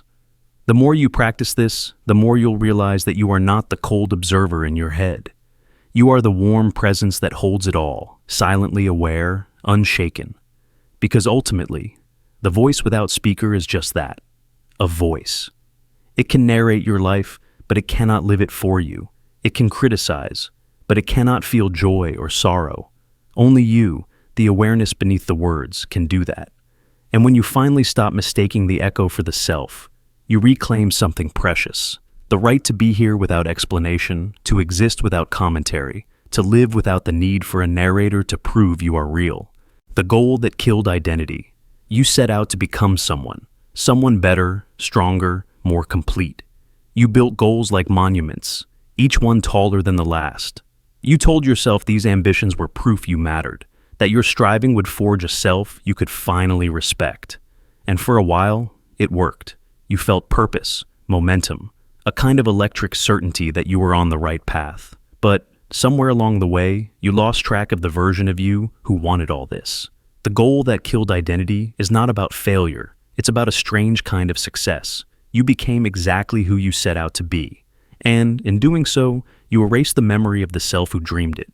Picture this. You were a teenager imagining the adult you would become. Maybe you wanted to be famous or wise or simply free from the insecurities that plagued you. You made vows to yourself in the dark. I'll never be like them. I'll never settle. I'll always chase the truth. Those vows felt like your most authentic thoughts. But they were still just thoughts. Ideas formed by the raw needs and wounds of a younger version of you. As you grew older, you turned those vows into plans, and those plans into habits. You sculpted yourself, day after day, driven by a vision you never questioned. Until one morning, you woke up and realized you couldn't recall why it mattered so much. This is a hidden cost of long-term ambition. The further you travel, the more you forget the voice that first called you forward. You become a stranger to the origin of your own journey. The goals remain, impressive, polished, but the story that once animated them goes silent. The self you were building toward becomes an empty room. The furniture is arranged just so. The windows let in perfect light, but no one lives there anymore. You see it in people who finally achieve what they once thought would save them. The artist who sacrifices decades to create a masterpiece, only to feel numb when it's finished. The athlete who wins the championship, then sinks into depression. The entrepreneur who builds the empire, then wonders why none of it feels real. Their triumph becomes a kind of funeral for the person who once believed salvation was on the other side of that finish line. And the paradox deepens when you realize the wanting self may never have been as stable as you imagined. Neuroscience tells us that the brain is not a single, unified entity. It's a collection of competing modules, each with its own agenda and voice. The self is not a captain steering the ship, but a chorus arguing about the destination. The goals you called yours were often the byproduct of those inner conflicts. One part of you craving safety, another yearning for glory, another desperate to avoid shame. When you chose a path, you were just privileging one voice over the others. But time passes, the internal chorus shifts, and eventually the voice you built your life around stops speaking. You're left with a structure, your career, your reputation, your identity, but no echo of the desire that built it. Think about a time you wanted something so badly it became your reason for existing. A relationship, a title, an achievement. Every day was shaped by that hunger. But if you look closely, you can see how much of that wanting was contextual, born of circumstances you no longer live in. Maybe it was a reaction to feeling powerless. Maybe it was a way to rebel against expectations. Maybe it was just the only story you knew how to tell yourself. When the context dissolves, the need goes with it. And yet the life you constructed around that need remains, like scaffolding around an empty lot. This is why success can feel hollow. You think you're chasing fulfillment, but you're often chasing an old ghost, a fragment of self that doesn't exist anymore. The problem isn't that you changed, it's that you didn't realize you were going to. So you spent years building a home for a self that quietly moved out. In some ways, this is the great irony of personal development. The more effectively you transform, the more likely you are to outgrow the motivations that launched your transformation. You wanted to be strong because you were scared. You wanted to be respected because you felt invisible. You wanted to be successful because you were ashamed. But when you finally become strong or respected or successful, you find that the original ache is gone, and with it, the narrative that gave your striving its urgency. You can't return to who you were before, but you can't fully inhabit who you are now either. You stand in the doorway between identities, wondering whether any of them were truly you. This is why some people keep chasing new goals indefinitely. When the old purpose dies, they scramble to find a new one, hoping to recreate the feeling of meaningful pursuit. But each cycle leaves them further from the core of their own desire. The goals pile up like disguises, each one designed to conceal the emptiness beneath. Because it's terrifying to consider that you might not be a coherent self at all, just a process, a motion, a series of provisional identities that rise and fall according to needs you can barely name. And yet, maybe there is a kind of freedom here. If the self who wanted your old goals no longer exists, you are not obligated to keep living out their ambitions. You can set down the burdens you inherited from your past selves. You can step away from the monuments you built. You can admit that the story was always a little fictional, and that's what made it powerful. The fiction moved you to grow, but it doesn't have to be true forever. Imagine taking inventory of your life's accomplishments and realizing they don't define you, not because they're unimportant, but because you are something more fluid than the sum of your achievements. You are the awareness that noticed the desire, the effort, the triumph, and the aftermath. You are the witness, not just the builder. And the witness doesn't need a reason to exist. It simply does. So, if you feel the unease of having succeeded at a goal you no longer care about, you're not broken, you're awake. You're seeing the paradox most people spend their lives trying not to notice. You aimed to become someone. You did. But now you understand that the self is not a fixed destination. It's a phenomenon, a pattern that flickers in and out of focus as you change. And maybe the most honest thing you can do is to let go of the question, who wanted this? Because that question belongs to a self that has already dissolved. The goal that killed identity was never a mistake. It was a necessary step. It taught you how easily desire can invent a self, and how gently that self can disappear. What remains is not the ambition or the biography, but the silent space where the next story will begin. The other self implant. Close your eyes and picture this. You fall asleep, drifting into the deep currents of your own subconscious, expecting the usual, some hazy blend of memories, fears, and half-finished thoughts. But this time, something alien enters the current. You wake up with a vivid recollection so detailed, so coherent, that it doesn't feel like a dream at all. You remember a life you never lived, a place you've never been, feelings you can't account for. It's as if another consciousness chose your mind as a vessel, slipping past the usual barriers of identity to nestle in your memory. This is the other self-implant, the experience of inheriting someone else's past, as if it were your own. Imagine waking up convinced you were once a violin maker in 18th century Italy. You can feel the lacquered wood under your fingertips, smell the resin, hear the tonal shift of each string as you carved the perfect curve. You don't just think it, you remember it in your bones. You can recall the arguments with your father about which varnish recipe was superior. You can even taste the bread you ate for breakfast every day in a dusty workshop you've never set foot in.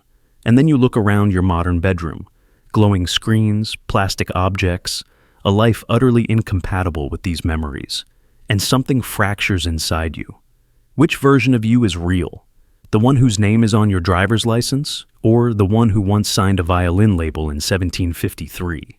Psychologists might call this a cryptomnesia, a hidden memory resurfacing in disguise. But sometimes, the details are so specific, so alien to your actual life, that it feels like a trespass. Like someone else's narrative is spliced into your timeline. This can happen in the aftermath of trauma, when your psyche cracks open, letting something foreign rush in. It can happen under the influence of psychedelics, when your sense of self becomes a dissolving boundary, porous to every story ever told. Or it can happen inexplicably in an ordinary sleep, leaving you to wonder if consciousness itself is a shared medium, if other lives can bleed into yours when you are unguarded. Consider the reports from people who undergo hypnotherapy. They emerge with past life memories so vivid they can draw maps of towns that no longer exist. A woman in Virginia once described her life as a seamstress in Wales during the 1600s, naming landmarks and family lineages confirmed decades later by historians. Skeptics insist it's coincidence or cryptomnesia, some stray fact overheard and absorbed unconsciously. But when you feel the grief of a child you never bore or the love of a spouse you never met, logic seems irrelevant. Your nervous system doesn't know the difference between real and implanted memories. It just reacts. The heartbeat quickens, the tears flow, the longing aches like any other, and so you are forced to integrate an impossible past into your present. Think about how your dreams already shape you. You can wake up from a nightmare feeling physically exhausted, your body drenched in cortisol and adrenaline. Your mind rehearses trauma as if it happened in waking life. You can fall in love with a dream character and feel bereft when you wake up. You can experience an entire lifetime in a single night, aging, learning, forgiving, and then snap back to this body in this year, unable to explain the lingering nostalgia. So, if dreams can do that, why wouldn't they be able to implant the narrative of another being entirely? Perhaps some dreams are not dreams at all, but the residual footprints of minds that brushed up against yours. There is a strange phenomenon called shared dreaming, where two people report the same dream independently. It happens more often among twins or people in close relationships. But what if the sharing isn't limited to people you know? What if consciousness is a vast field, and sometimes, in sleep, you wander into a memory stream left behind by someone else? Maybe the other self implant is evidence of a kind of psychic migration, an exiled fragment of identity looking for shelter. And in your sleep, you offered it a home. In some indigenous cultures, dreams are treated as messages, not just random neurological firings. The Aboriginal Australians speak of the dream time, a sacred dimension where all histories and futures coexist. The idea is that in dreaming, you return to a communal space beyond your individual story. So when you wake up with memories that feel older or stranger than you, perhaps you have simply brought back a souvenir from that realm, a piece of another soul's experience stitched into the fabric of your own. And this raises unsettling questions.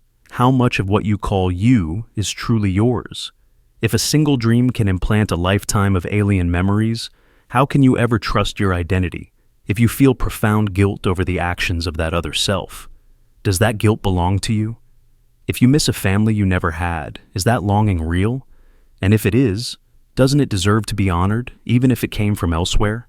Imagine trying to explain this to someone, sitting across from a therapist, admitting that every morning since the dream, you have woken up unsure which life is the imitation. You might look perfectly sane on the outside, but internally, your biography is contested territory. You begin to question everything, your habits, your preferences, even your body. If memories can be implanted without your consent, what else about you is a borrowed artifact? Are your fears yours, or did you inherit them from some unknown consciousness? Did your ambition grow in your childhood, or was it grafted onto you by the story of another mind? Sometimes people spend their entire lives searching for meaning in their experiences, only to discover that some part of them was never truly theirs. And yet, what happens when you accept this alien inheritance? You may find it expands you in ways you couldn't have imagined. You carry the emotional texture of a life you didn't live, its triumphs, regrets, discoveries. It can deepen your empathy, broaden your imagination, and fracture your certainty. You become a composite being, a mosaic of timelines and selves. Maybe that is what identity has always been. But the other self-implant makes it impossible to deny. So, if this has ever happened to you, if you've woken up with memories that don't belong, know that you are not broken. You are porous. You are evidence that the borders of consciousness are thinner than we admit. And maybe, just maybe, those memories came to you for a reason. Perhaps the other self found in you a final witness, a way not to be forgotten. Or perhaps your life was waiting to be expanded by a story you never chose, but now must carry with honor. The next time you wake up from a dream that feels too real, don't dismiss it as random noise. Ask yourself who else you might be carrying. Ask yourself if you are the only author of your story, or if in your most unguarded hours you have become a sanctuary for something much larger, something that needed your mind as its last escape pod. Because sometimes, the most radical act of identity is not to cling to a single self, but to make room for all the selves waiting to be remembered. The multiverse identity erosion. In the quietest moments, when the noise of daily life finally dissolves and your mind drifts into those shadowed corridors of thought, have you ever asked yourself whether you are truly singular? Whether there is just one version of you, neatly contained within your body and memories, or whether there are countless others, fractured copies, variations, echoes, each living out a different script in some parallel timeline? This is not just a poetic question. It is the unsettling core of the multiverse identity erosion. If there are infinite timelines, then there are infinite yous, infinite triumphs, infinite tragedies, infinite permutations of your choices. Somewhere out there, you never met the person who broke your heart. Somewhere else, you never survived the accident. In another strand of reality, you became everything you ever hoped you would be. And if each version is as real as this one, then what does it mean to claim any authentic self at all? Consider this. You feel that your identity is anchored by memory, by the stories you repeat in your head. But those stories are just the artifacts of this timeline's experiences. They are no more true than the memories of your other selves who remember different childhoods, who made different mistakes, who loved and lost people you've never met. If all of those versions exist simultaneously, then identity itself begins to dissolve into a statistical blur, Imagine you could stand in a vast cosmic observatory overlooking every version of yourself.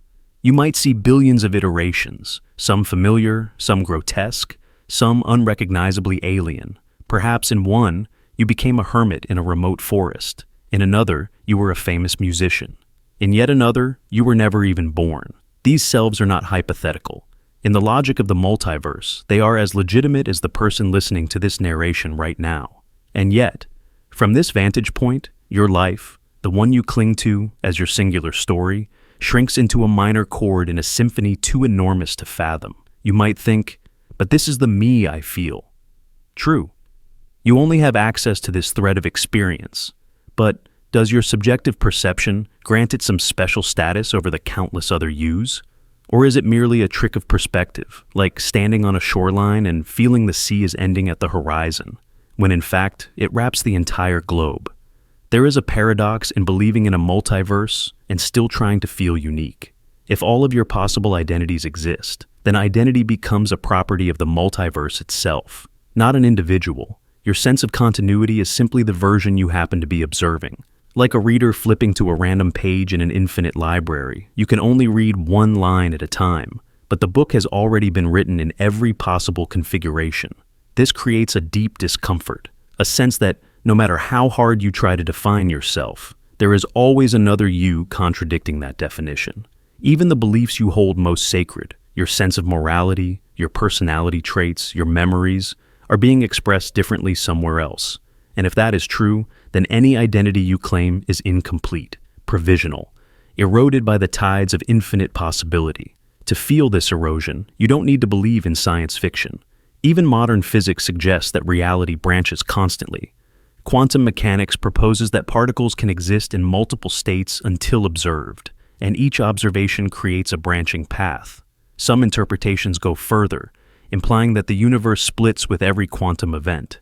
If that's true, every time you made a choice, whether to say yes or no, whether to leave or stay, reality itself forked. The you who stayed and the you who left are both real, both conscious, both telling themselves their own stories.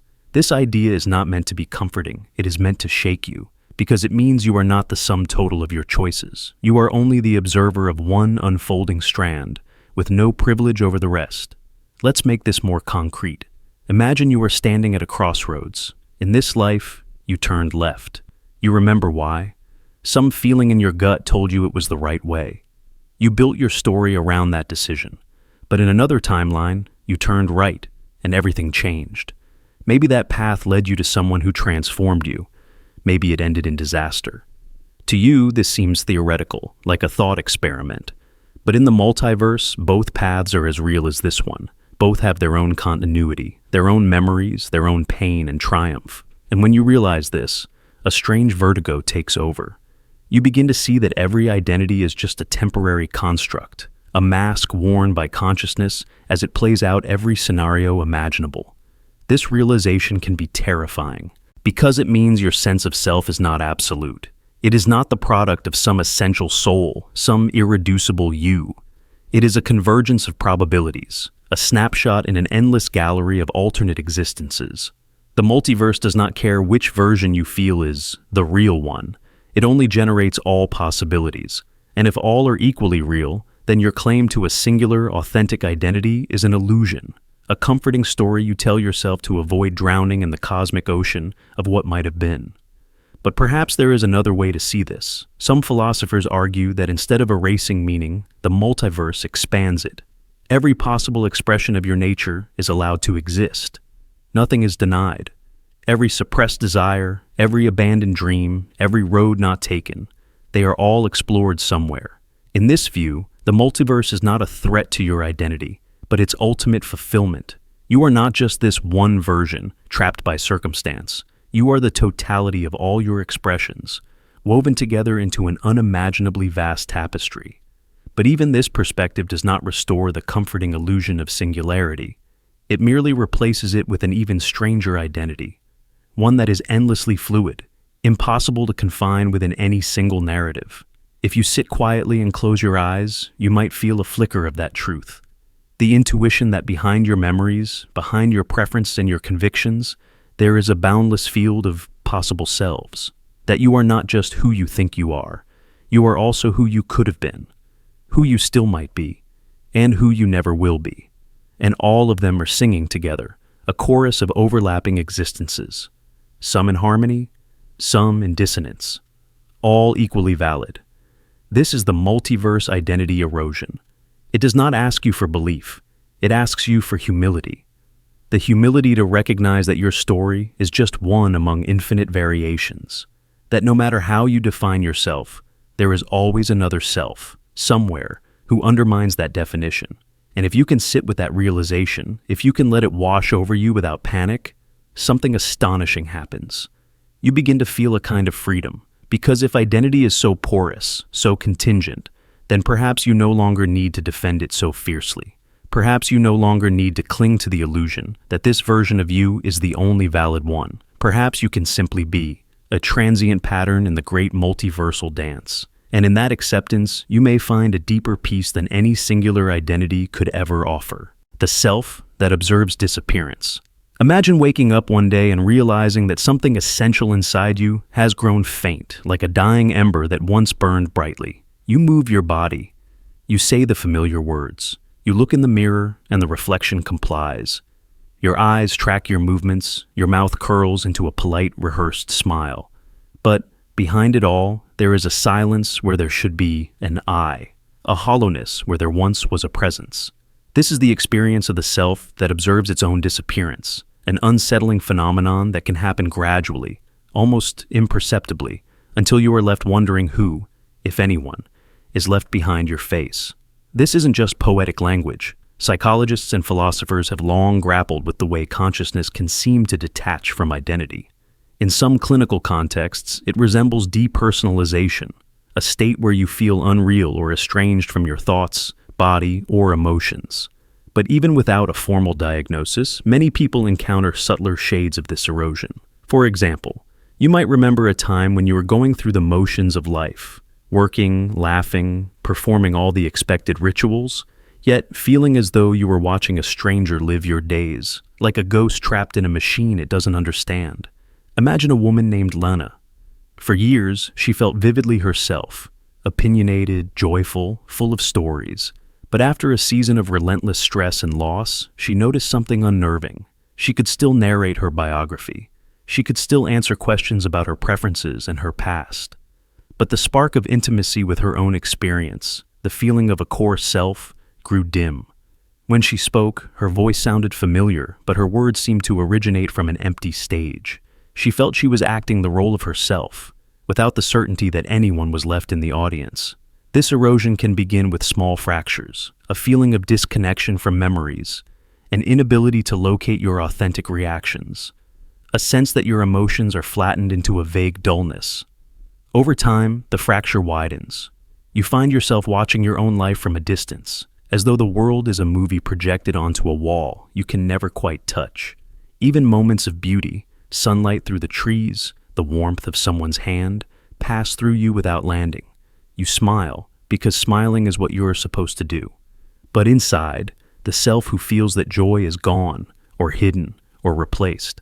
Some traditions suggest that this dissolving of self is a glimpse of something transcendent.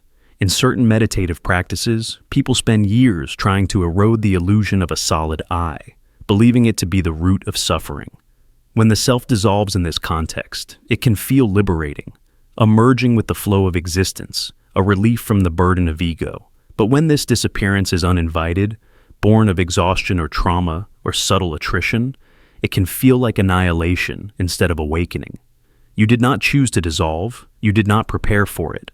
And in the absence of a guiding framework, you may feel that you have lost something irretrievable. Consider this. You are watching yourself sit at the kitchen table. Your hands lift the coffee cup to your lips. You taste the bitter warmth. You hear yourself exhale. And yet, none of this feels like it belongs to you. You are both participant and observer, but the participant is on autopilot, and the observer is powerless to intervene. If you try to summon the feeling of, I am here, it flickers once, then fades like a radio signal dropping into static. People often attempt to reclaim the self through stimulation, loud music, intense experiences, new relationships. They search for something strong enough to jolt them back into feeling real. Sometimes it works, for an hour or a day. A moment of genuine laughter can pierce the fog, offering proof that someone is still home. But when the fog returns, it feels even more suffocating, as though reality is a privilege you can no longer reliably access. In other cases, the disappearance of self is not dramatic, but slow and cumulative. Every compromise you make, every time you ignore your own needs, every time you pretend to be someone you are not, you chip away at the continuity of identity. You wake up one morning and realize that you have been performing for so long that you no longer remember the script you wrote at the beginning. You are living a story authored by inertia and expectation, not by intention. And when you try to ask, "Who am I really?" the question echoes through a hollow chamber. Neuroscientists suggest that our sense of self emerges from the integration of memory, perception, and emotion. If any part of that network is disrupted, through chronic stress, emotional numbness, or neurochemical shifts, the feeling of being a cohesive I can unravel. This is why people who experience prolonged burnout often report a dissociative detachment from themselves. The system that once maintained their identity is overtaxed, and the result is a partial shutdown. You continue to function outwardly, but inwardly you are observing the collapse of something essential. There is also the unsettling possibility that the I we think of as solid was always an illusion, a narrative convenience stitched together by the brain to make sense of experience. If that is true, perhaps what you are witnessing in your own disappearance is not the loss of a true self, but the falling away of a comforting story. But even if the self is an illusion, it is a necessary one for most of us. We rely on it to navigate relationships, to make meaning, to feel the immediacy of being alive.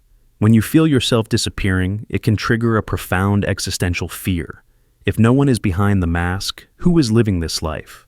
Who is loving the people you love, grieving the losses you endure, savoring the small pleasures that remain?